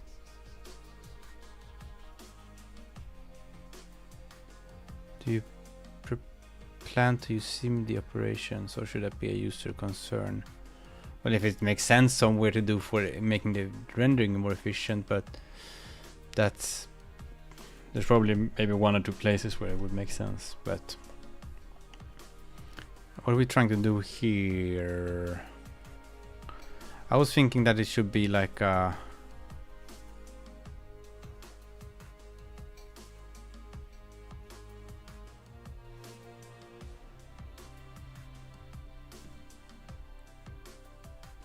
something is very wrong here.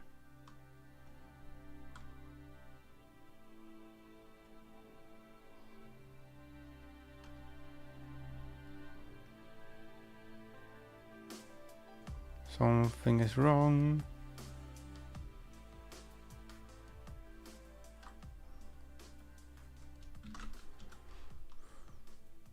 Whee! Oh, you can kind of see the tangent graph going. Where is it? That see? Not sure.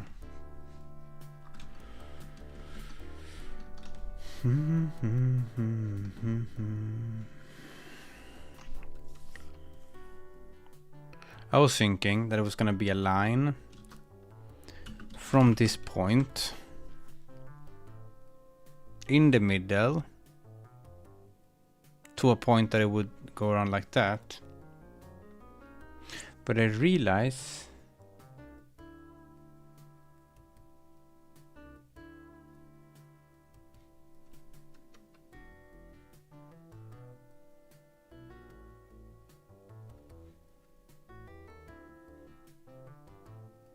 that maybe everything is wrong. Stupid thing to get stuck at. Because now both ends are rotating. The first end shouldn't move. If the first end shouldn't move, then the origin should be 0 thickness times a half. There you go. Funny. And then like that. Okay, that's more like it. That's what we expected. So now if we say 0 0, do like that.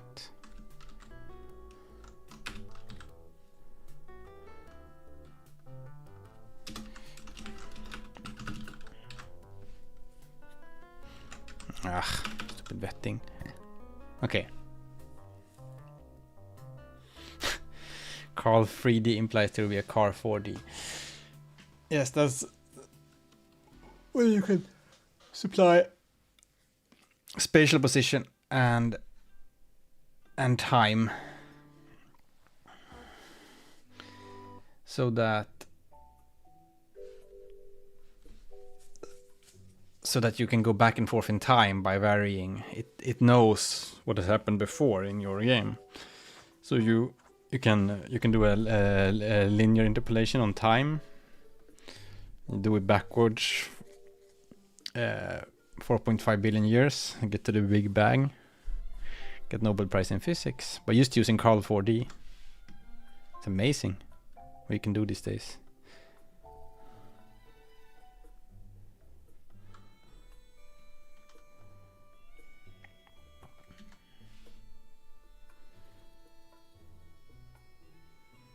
Where is this texture handle?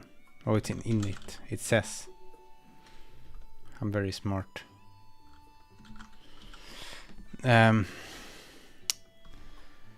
Right.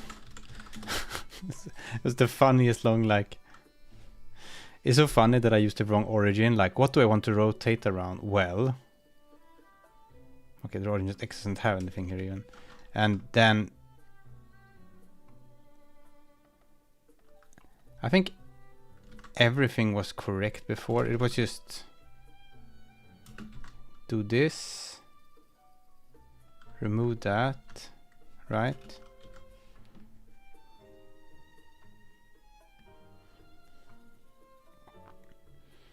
Ah, if you want to make karl2d from scratch, you must first invent the universe. Yes. For those who don't know, that's a amazing Carl Sagan quote, where he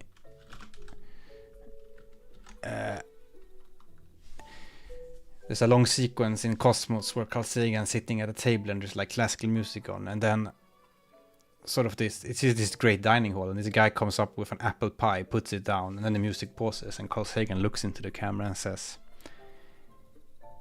in order to make an apple pie from scratch, you must first invent the universe.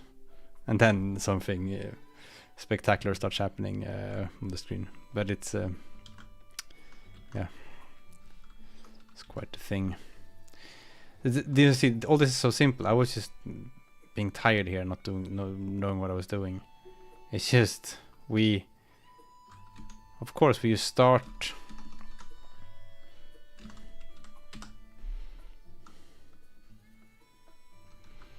We start at a point,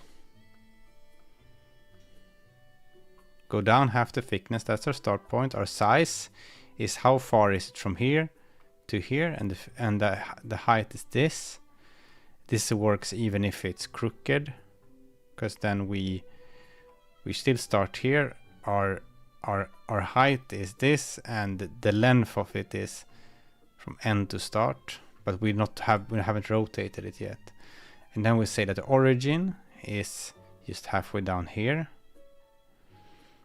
and then the rectangle is just the thing we wrote here, and then we just rotate that rectangle around this position here. But yeah, things are always easier in hindsight. Okay, with that done, maybe now if we just start 2D camera thingy, look, that's what we were talking about from the start. Now our two lines are there, which is that took a while. But if we look back at the raylib 2D camera example, this one, so this is what we wanted to replicate, right? Which I would say we have done. The lines, I mean.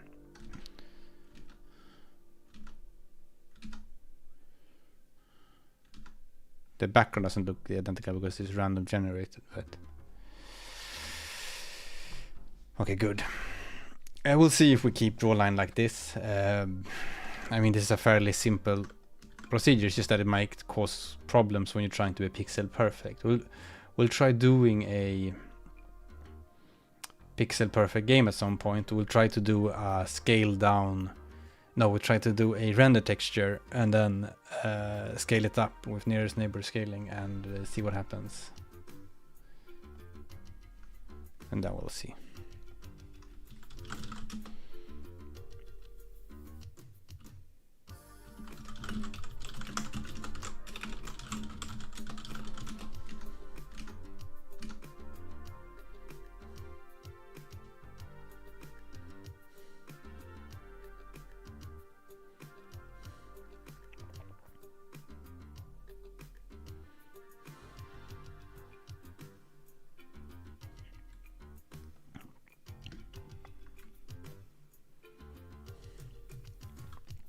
as another example, let's look at, I have this old example with, I think I have it in my binding generator for a funny reason.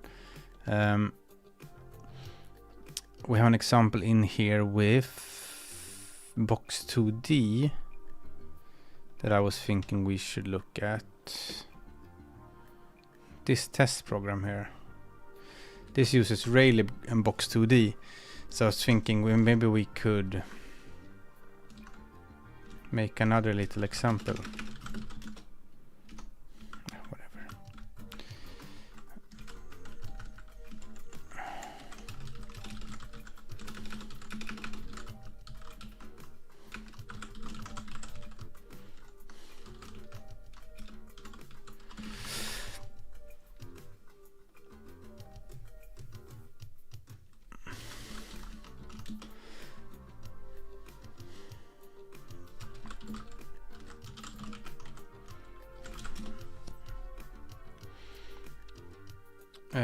And we grab box2d from vendor, and then we will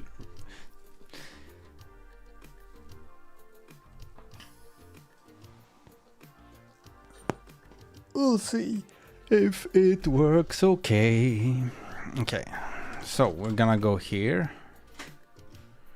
and we're gonna go into here.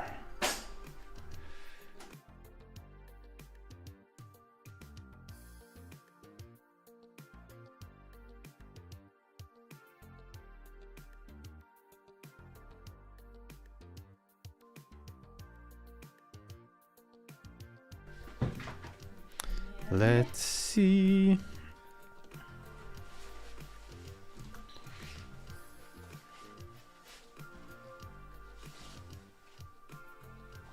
I saw a comment from a year ago from you in Reddit that Odin doesn't have good iOS and Android compilation support. There is some rudimentary iOS work that has happened, or if it was Android, like things have happened there. It's still not great, but there is more things. And box2d like that. So then we run that one, and then of course there will be lots of errors here.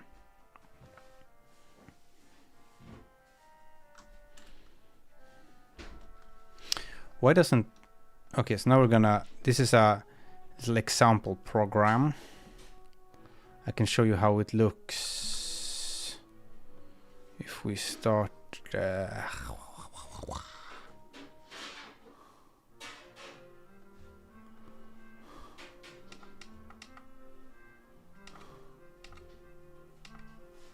start...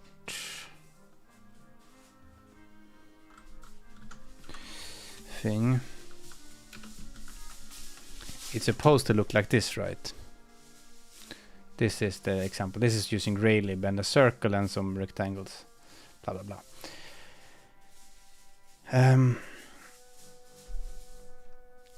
So what we're gonna... That was the end result we're looking at. So we're gonna port it over.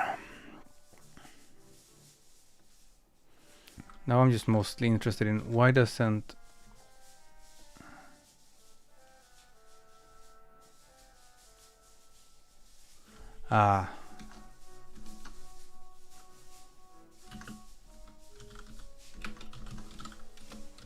Is it like that, maybe?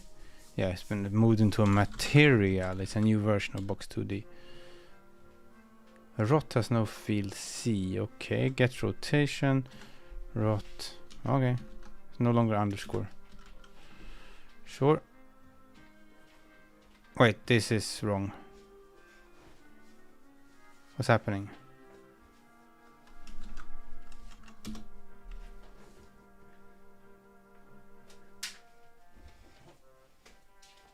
No, I still is using Rayleigh, but I was like, that can't work. I forgot that I hadn't done this. So there that's the end result we're looking for. K2.init. k2.rect. It's h, not w and stuff like that.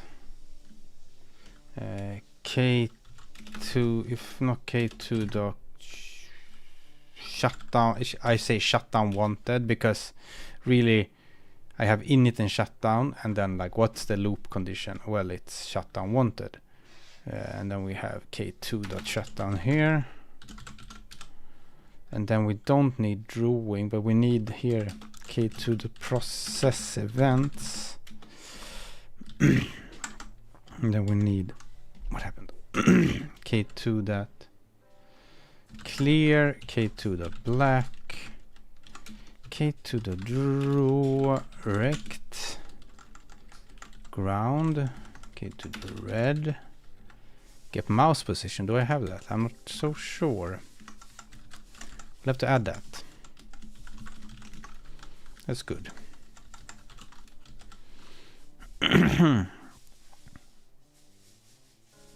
Position club I'm not used, but that's just because this doesn't draw rect ex. Good thing we made that one, right? Draw circle, k2 dot draw circle. That one will not work. And then instead of end drawing, we use the k2 dot present. Panic not implemented. Well, that's not so weird because we came into draw circle. There's a panic currently. This is you see it happening in slow motion here because why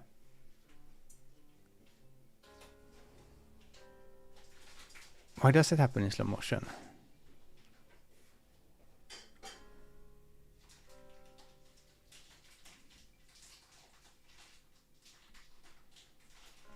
Everything is a bit wrong, but that's okay.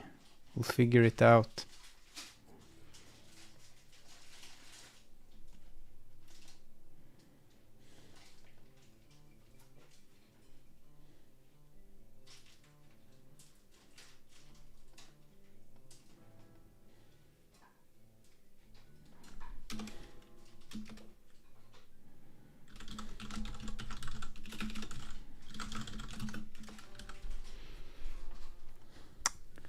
Why is it going so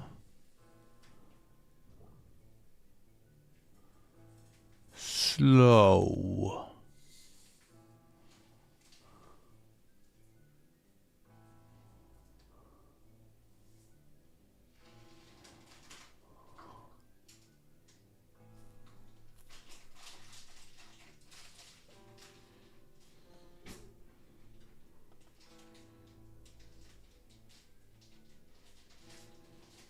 I mean, we saw it work with Raylib.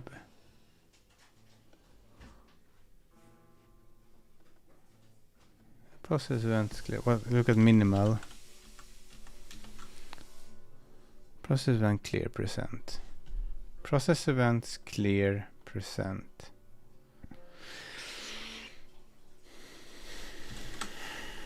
I mean that.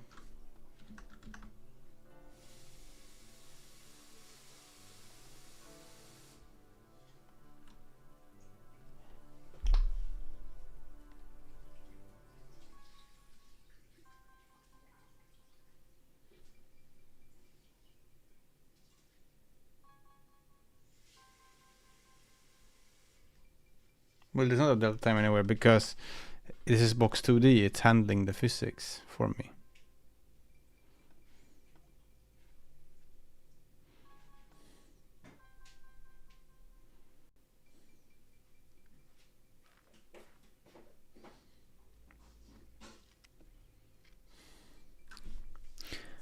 Maybe this is this.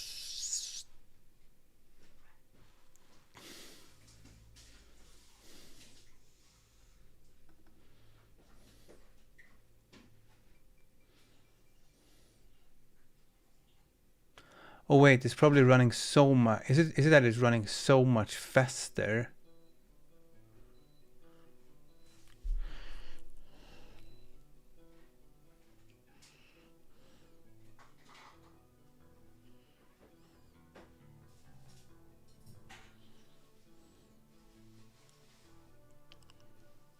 It's running a lot faster.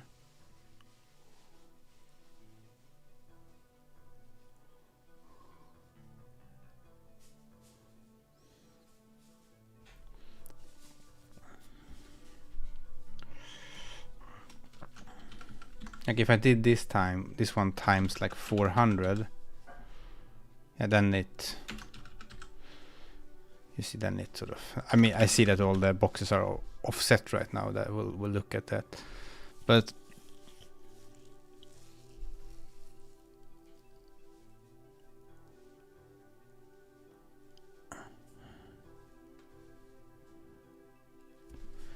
if it runs very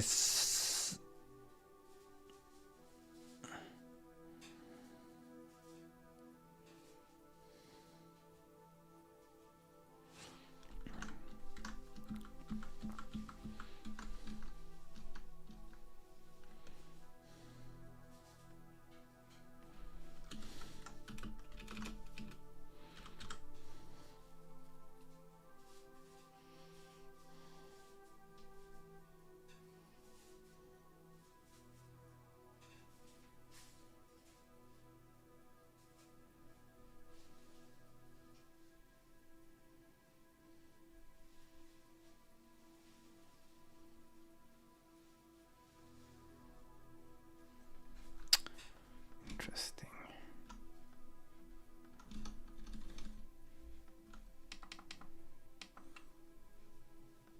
I mean, of course, this time step thing here is you should do that. You should accumulate time and step it that many times.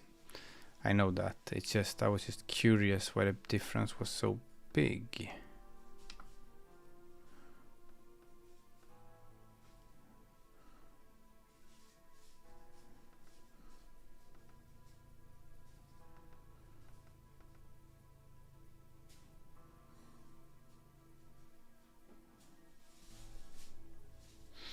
And I'm having a hard time, like, is that,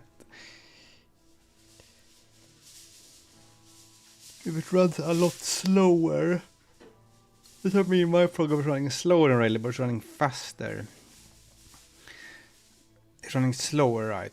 Because it's getting fewer of those time steps or something like that. Well,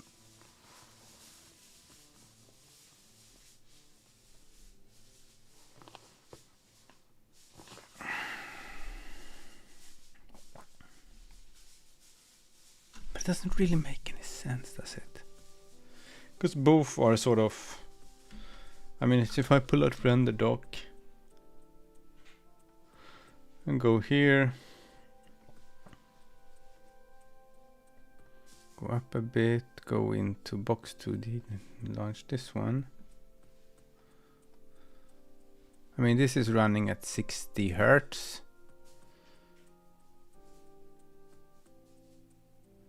And the other one was as well.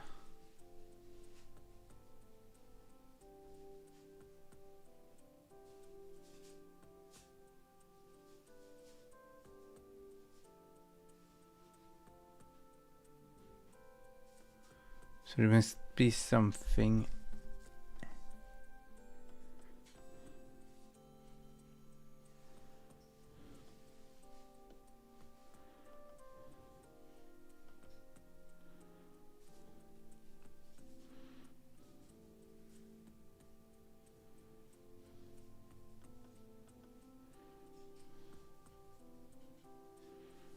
There must be something else going on.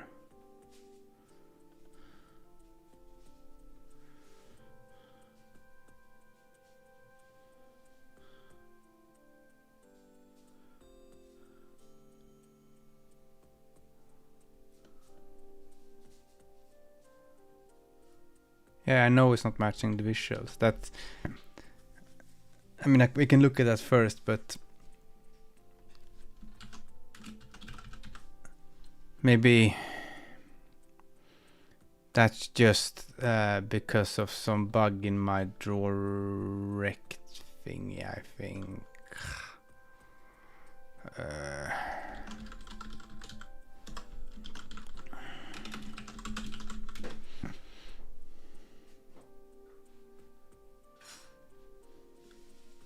Yeah, I see the error here. I think it's because of this.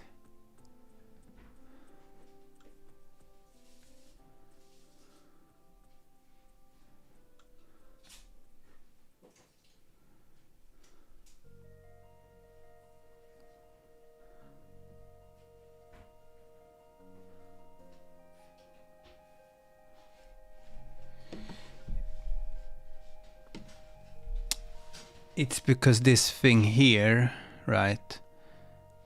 I can show you the other one. Draw texture EX. In this one,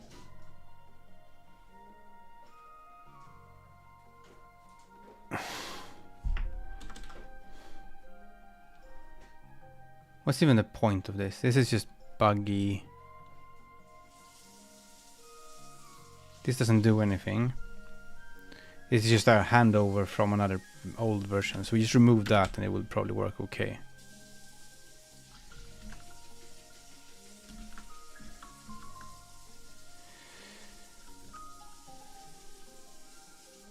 Alright, that one I don't need at all. This one also I don't need at all. Okay, there you go. That's that was just a weird offset on it that made it misbehave.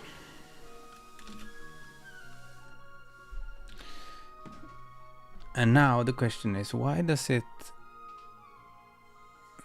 float out so slowly?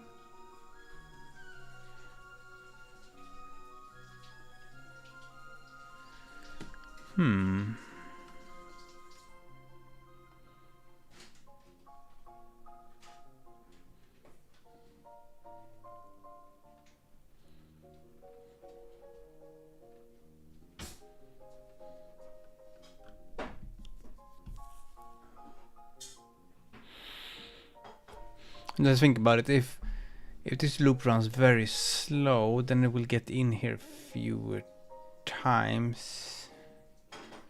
Pixels per unit. Yeah, but it should be the same, right? Because are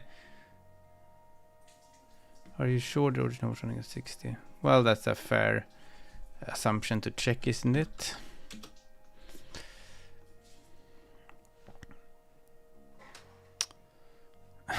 Yeah, like for some reason it's in my binding generator. Go into examples, go into here, go into test, and then we need to do this. Odin build dot.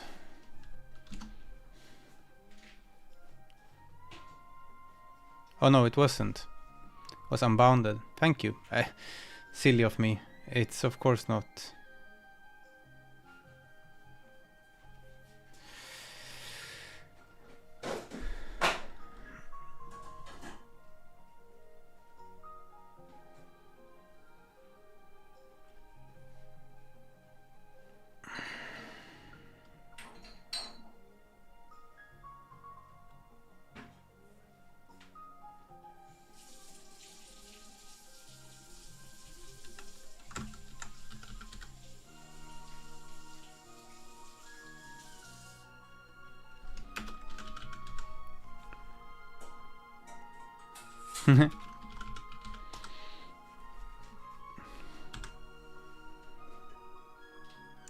Cute. Just falls down. Bonk. Falls over. Right. If we now had a little circle drawing, we can, or like the mouse position, I mean. We need like K2 dot. We have get mouse position. I don't think it does anything. It might even panic, yes, because it's not implemented. Then we need to ask the window about that. Window interface. Let's see here.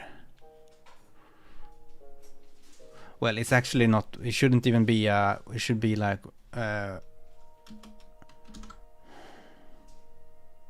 Should we ask the window directly, or should we know the mouse position? That's a good question.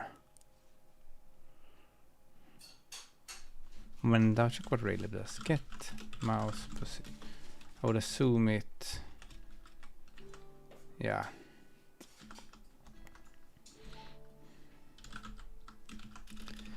Window event mouse move or something like that. No singing. Band. Delta is a vec2. Position is a vec2.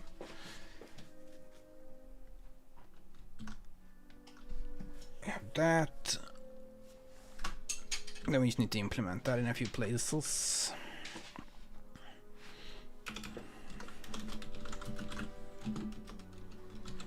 The mouse position equals e.pos s.mouse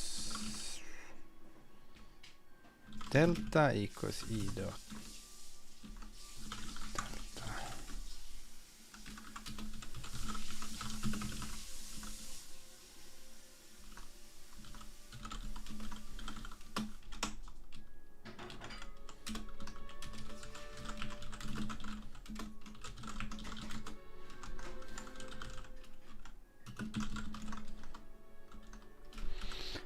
That.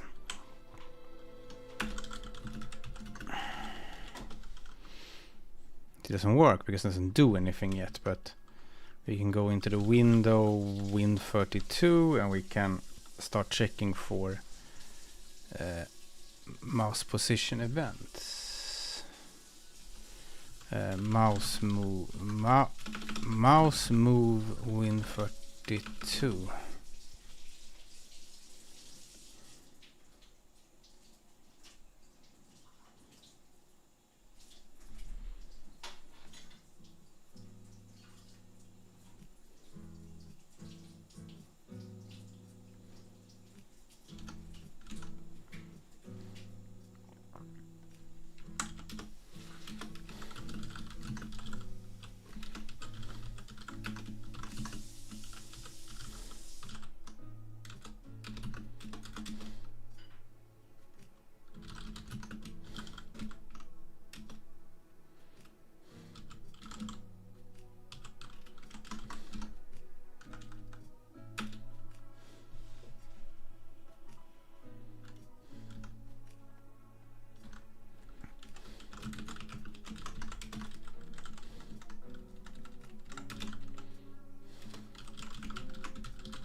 This is just, we have a sort of, this is our callback when events happen on the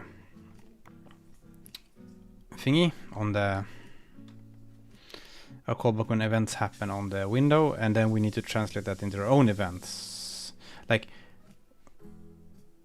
we try to do this in a way so that we can make any kind of window use any kind of window API. So then in our library code we just handle our own events like this. I think that might be a good way to go about it.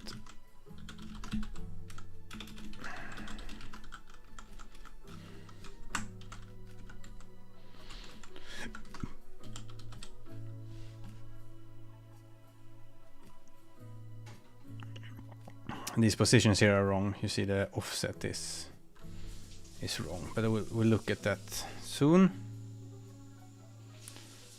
We just need the delta also to get on there. Does this?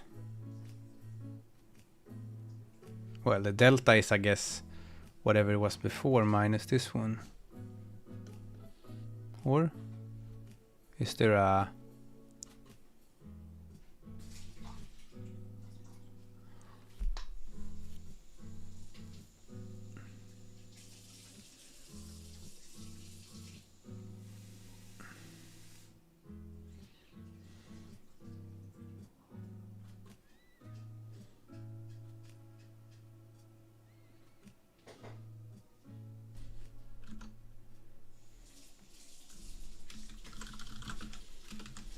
I think I'm supposed to return here also. I think I need to do anything there. What? Oj. Funny semicolon suddenly.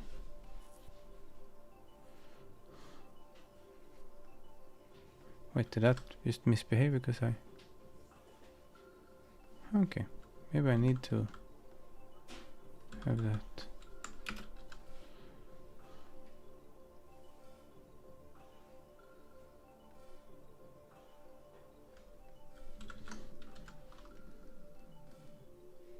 Huh. Something weird there. Maybe that one needed to go on to the default window proc, I don't know. So maybe this one shouldn't have a delta, we calculate the delta instead. Prev pos, well, let's just do like this.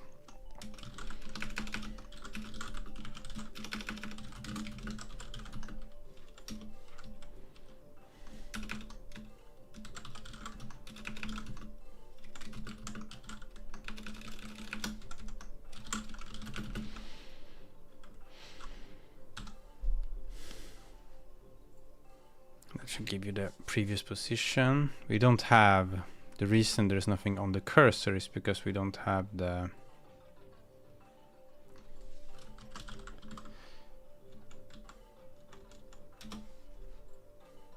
draw circle implemented yet. We can of course draw a rectangle instead.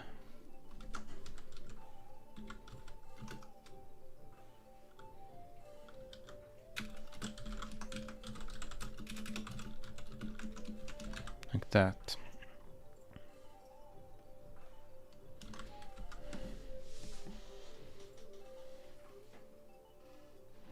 But yeah, it doesn't really matter right now. I just put the circle in later. So what's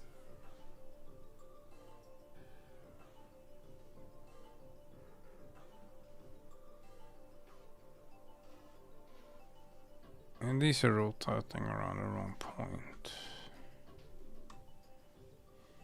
More of this nonsense, huh?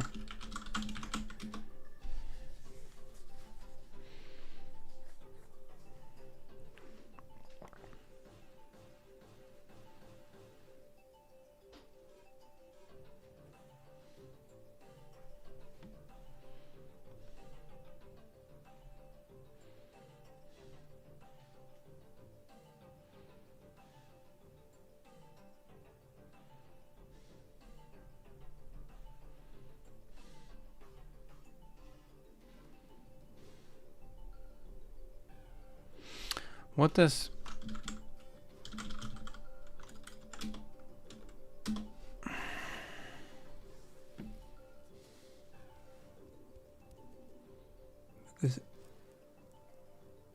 just looking at the because this one I wrote it that is adapted from this one because I've sort of copied this.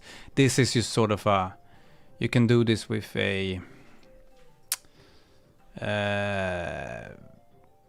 rotation matrix and a vector and its multiply. It's just written out so it's less things.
Why is it wrong?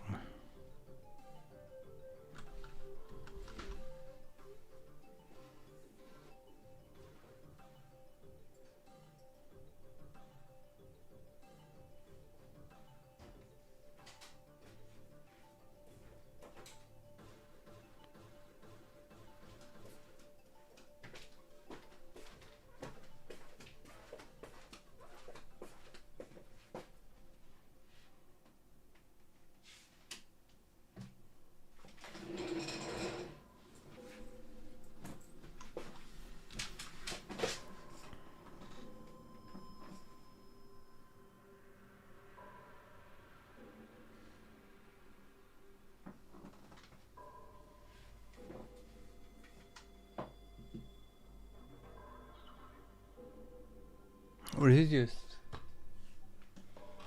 moving back very slowly because of the... Let me check that. Wait.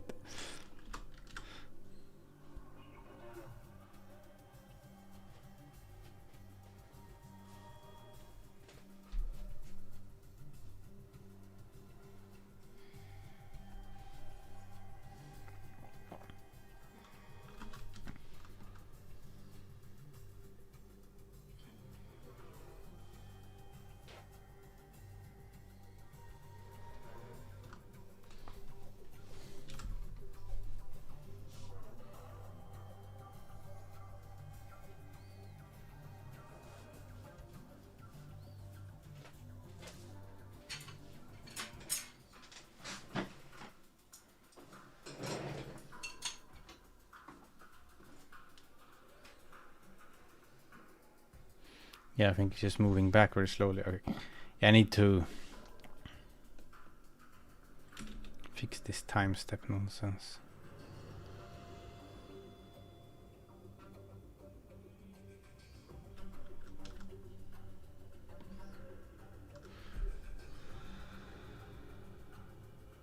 Okay, these are like panicking now. Oh, there's a mouse cursor.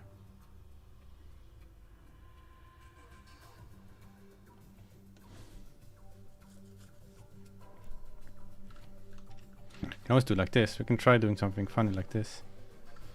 Import core time. Prev time is time dot now. Cur time is time dot now. dt is f32 time dot duration seconds time dot diff start previous time current time prev time equals current time, and then we time accumulator is an f32. We do time accumulator plus equals dt, and then we say here for time acc is bigger equals to time step, and then we do time acc minus equals time step. So we remove one at a time and do steps, and then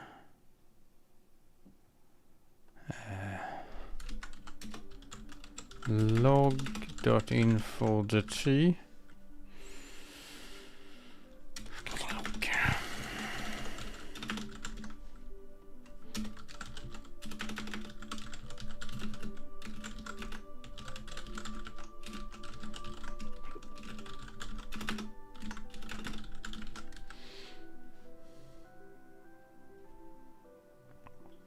Yeah.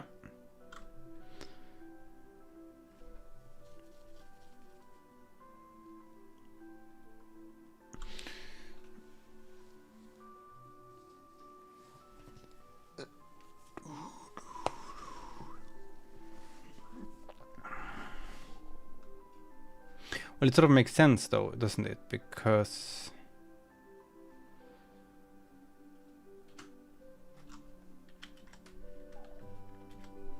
gravity vector, and I guess that's in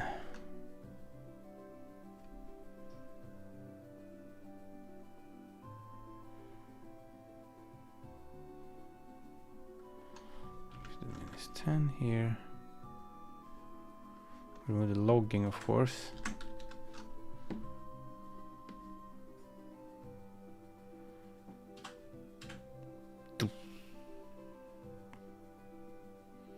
Like this falling over. Ah.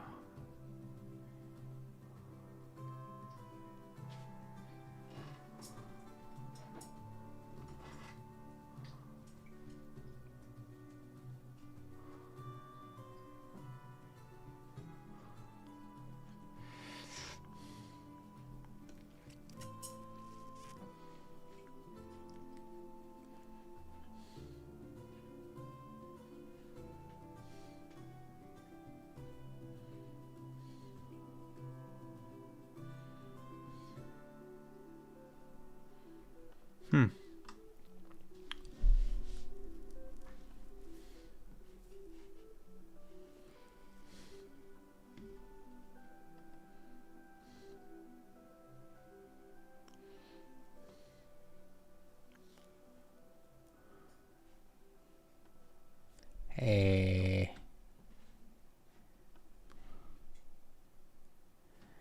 Right, because before, I mean, in a sense,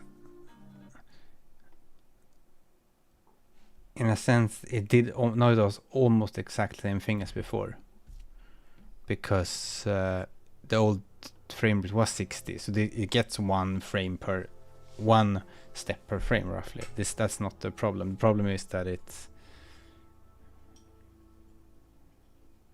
moving very slowly.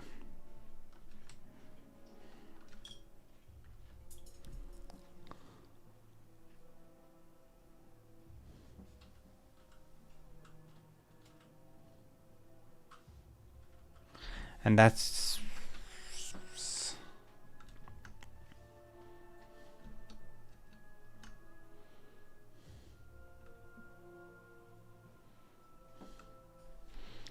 I don't know why we're looking at box 2D things even right now.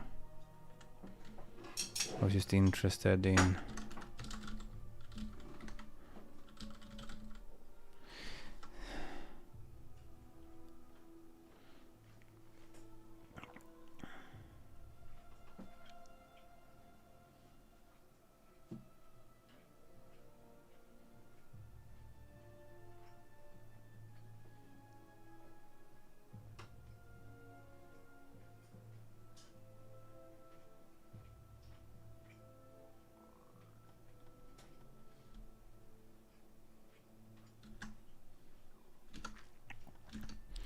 right.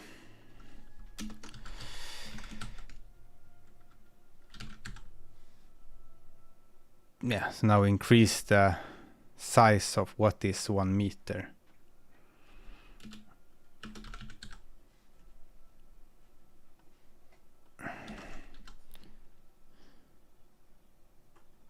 So everything moves a bit faster.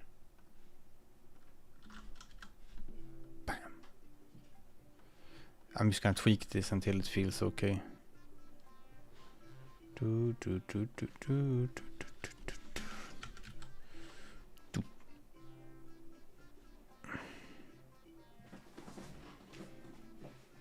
That they were pushed down into the ground before was just that it updated so slowly that it takes a while to bounce back when you push them into the ground. Okay.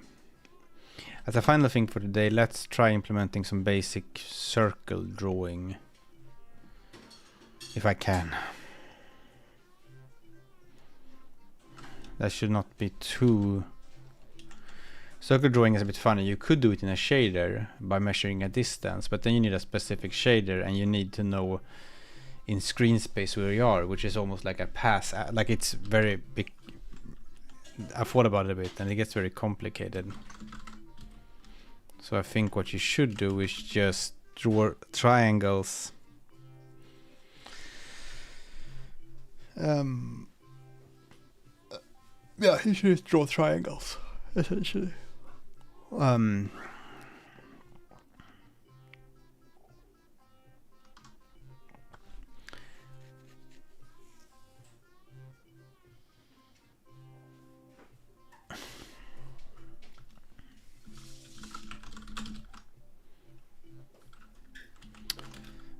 But I'm too tired to do this almost. Could be like what you want to do is something like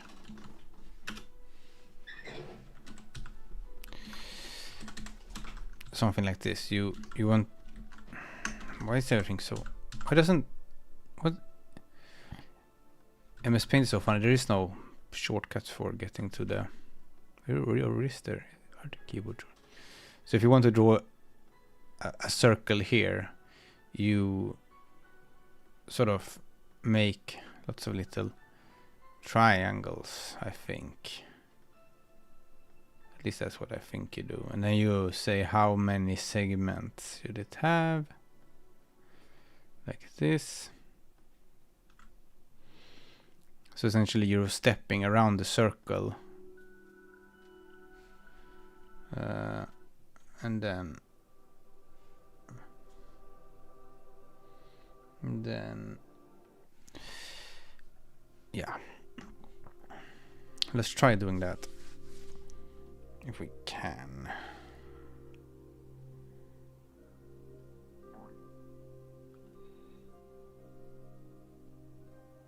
It's essentially a rotate a point.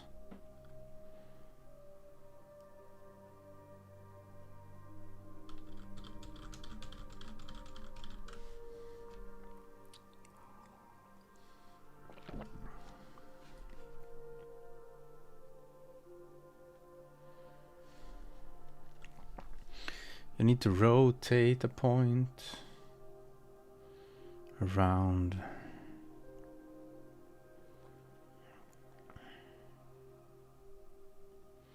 We can make an outline version first to make sure we get the correct points. We draw a line between each point.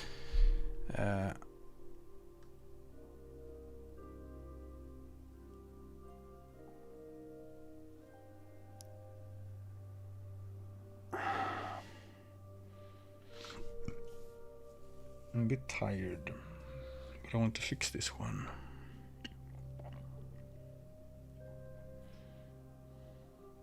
So to get to one of the points is like center plus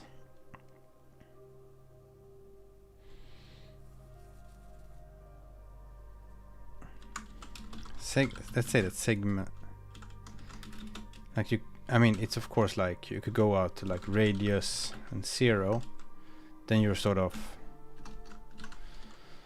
if you think of the circle, then you're out here.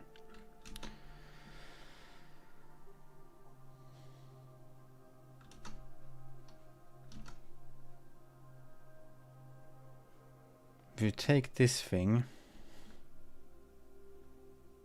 and rotate it,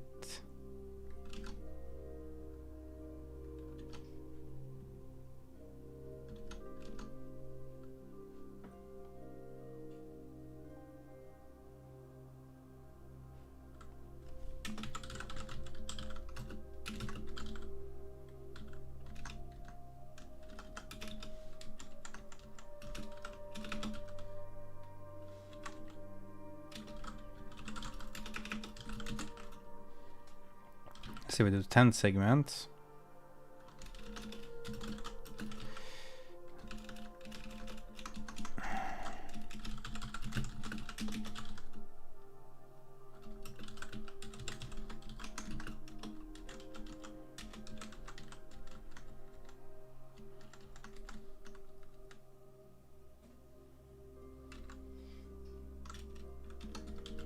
So in radians, that's like S divided by, no, segments divided by S times 2 pi. So when we get all the way around, we got them there. Math.cos SR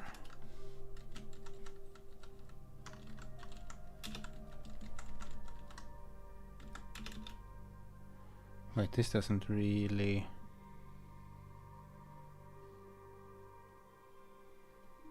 make any sense. It's more like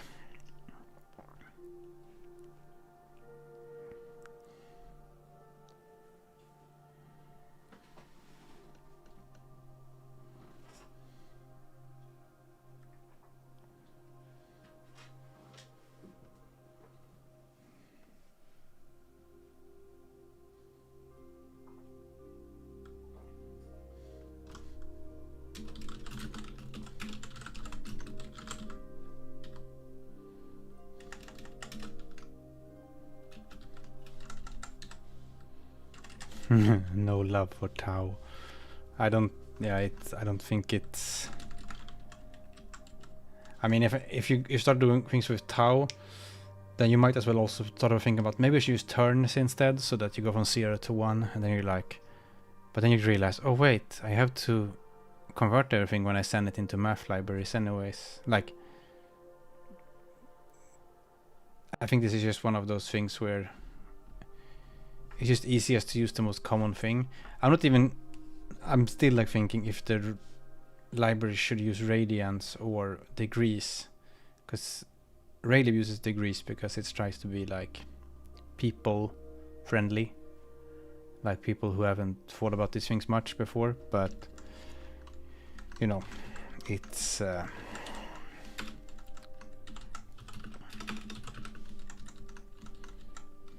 yeah, I don't know.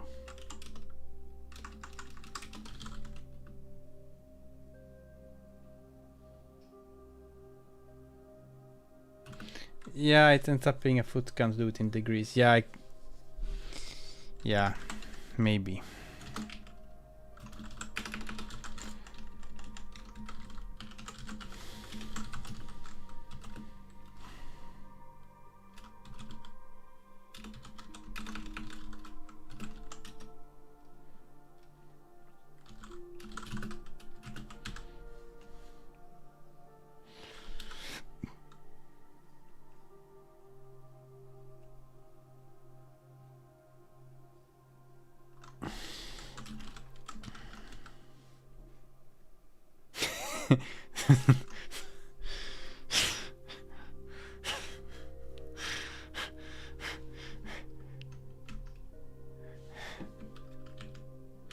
You like my circle?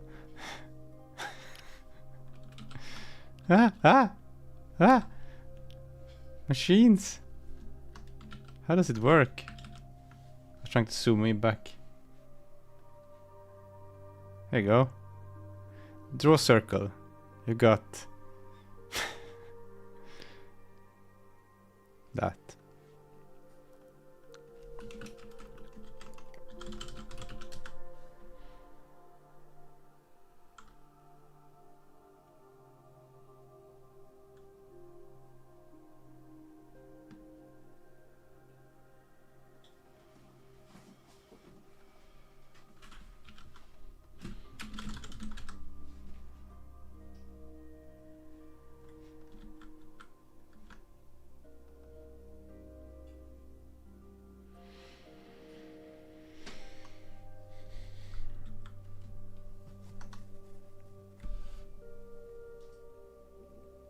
Wait, am I dividing by 0 here? That's amazing.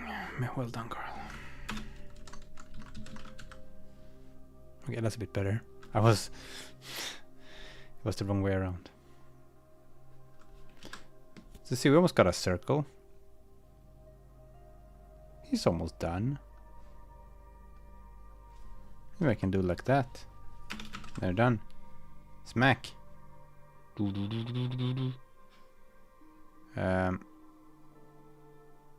Does this seem okay? Seems like it's a bit finicky with the physics. Like, what does it? Because I'm just moving it around, but it seems really rough. It seems roughly correct.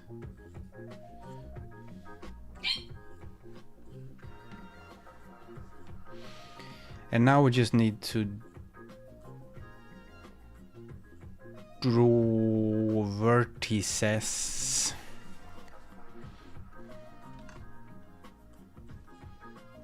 We need to do something like this. I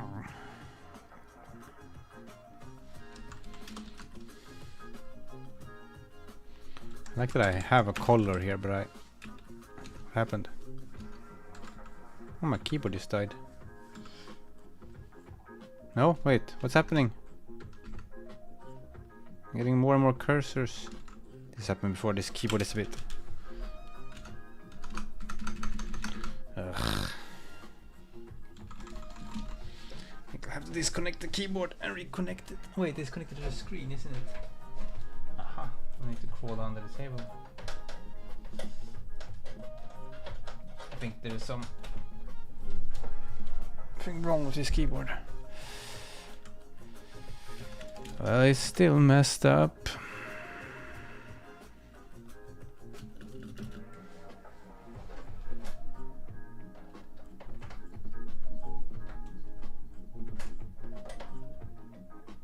I still thinks that some key is pressed.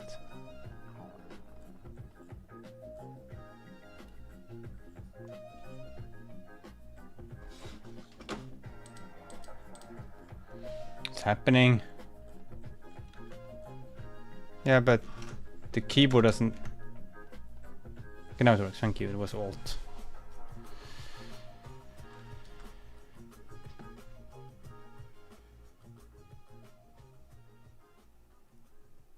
Okay, good. So what we need to do now is draw a little.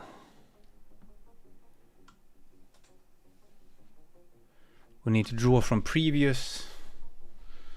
We need to do something like this. Take these guys, go here, and we say prev.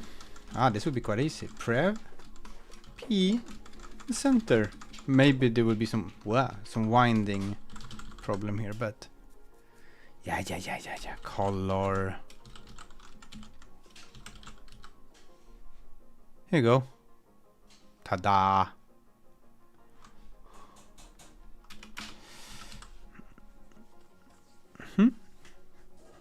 It's a circle. There's of course one error here, that in the at start, I think there's a little piece of the cake that's forgotten there, because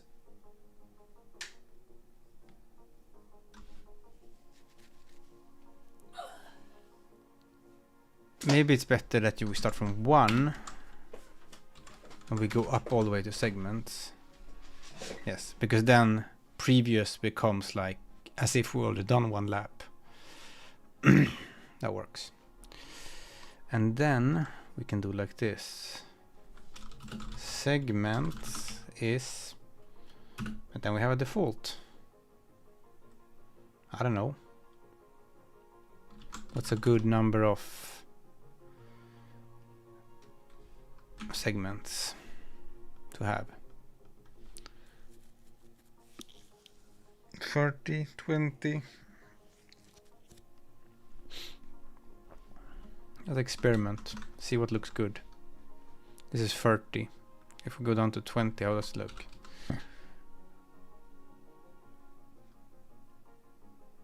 Still kind of looks like a circle to me. 16 maybe. It looks like a cheap circle.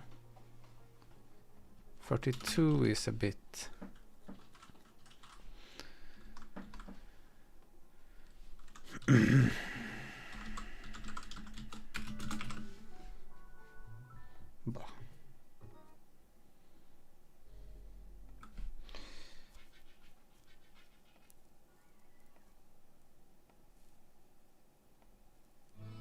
Oh, best music.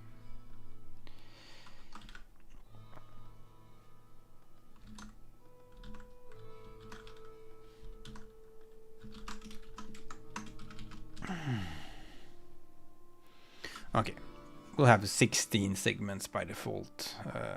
I think that looks, I mean, if you scale it up it might look bad, but I think Raylib has a much higher one, but I think people can add it if they really want it. Otherwise people just draw like these super high definition circles when they wanted like a 5 by 5 pixel circle, and it has like 5 million segments. Okay, cool, that works. How similar does it look to the one we had originally? This one. This is, wait, is this correct? Yes, this is using Raylib, this is using us. nice. I mean, it's of course the physics is box 2D and the time step is a bit different, but the circle is a bit more high def. I don't really care about that. Other than that, it looks good. Box 2D. Box karl2d plus box 2D. One thing to notice here is that I hope this will be okay. Like, I think many people will use the B2 prefix, and B2 and K2 might look a bit similar, but I think it's okay. Also, it's the they look so different in the coding standard and everything. Okay, cool. We did many nice things here. Sorry for the super long me trying to figure out how to draw a line segment. That was quite funny.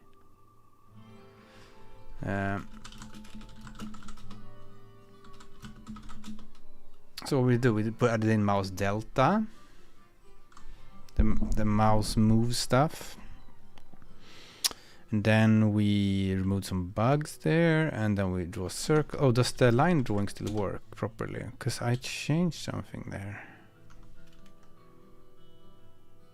Well, we can check in the camera. Oh, this looks okay. Let me just double check that. Everyone's like, no, he's drawing lines again. It's fine.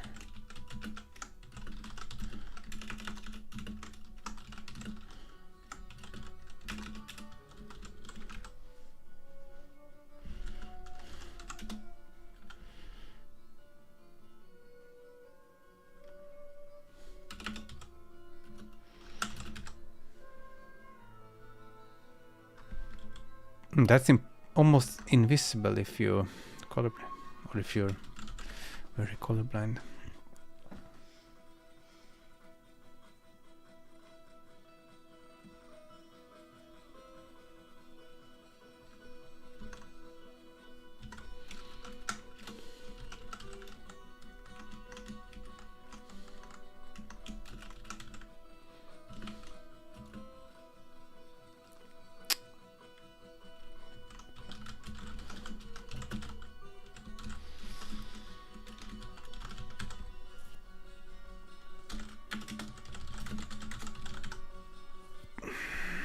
Seems to work.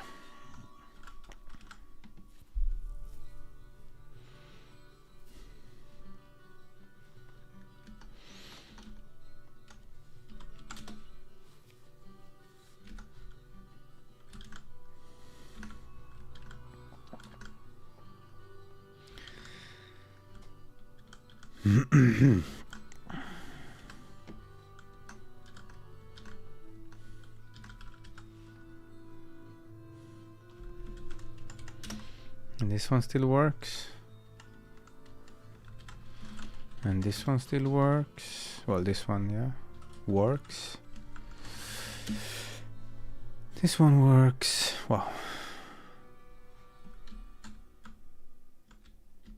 And here you actually see some of those was so-called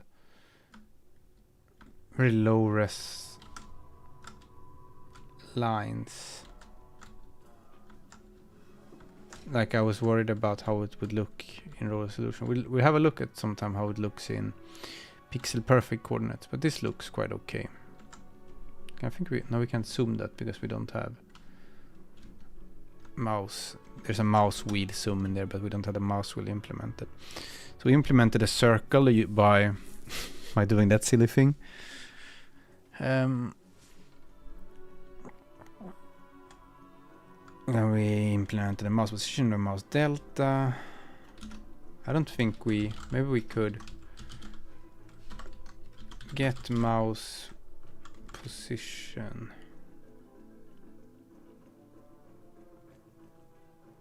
Ah, yeah. Maybe we don't even need to supply a mouse delta position function because, well, it might be convenient, but it's essentially the current frame minus the previous one, right? But no, because that's just what this one is doing. It's just doing that for you. but it might be convenient to have. Get the mouse move from Win API. And then we have the new example. Circle drawing, but line rendering,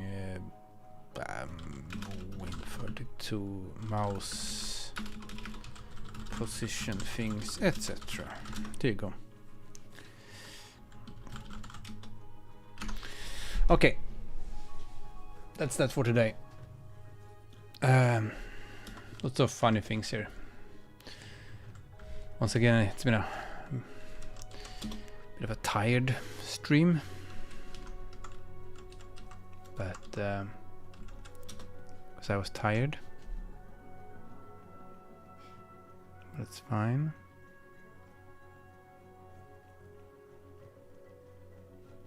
Oh well, cool.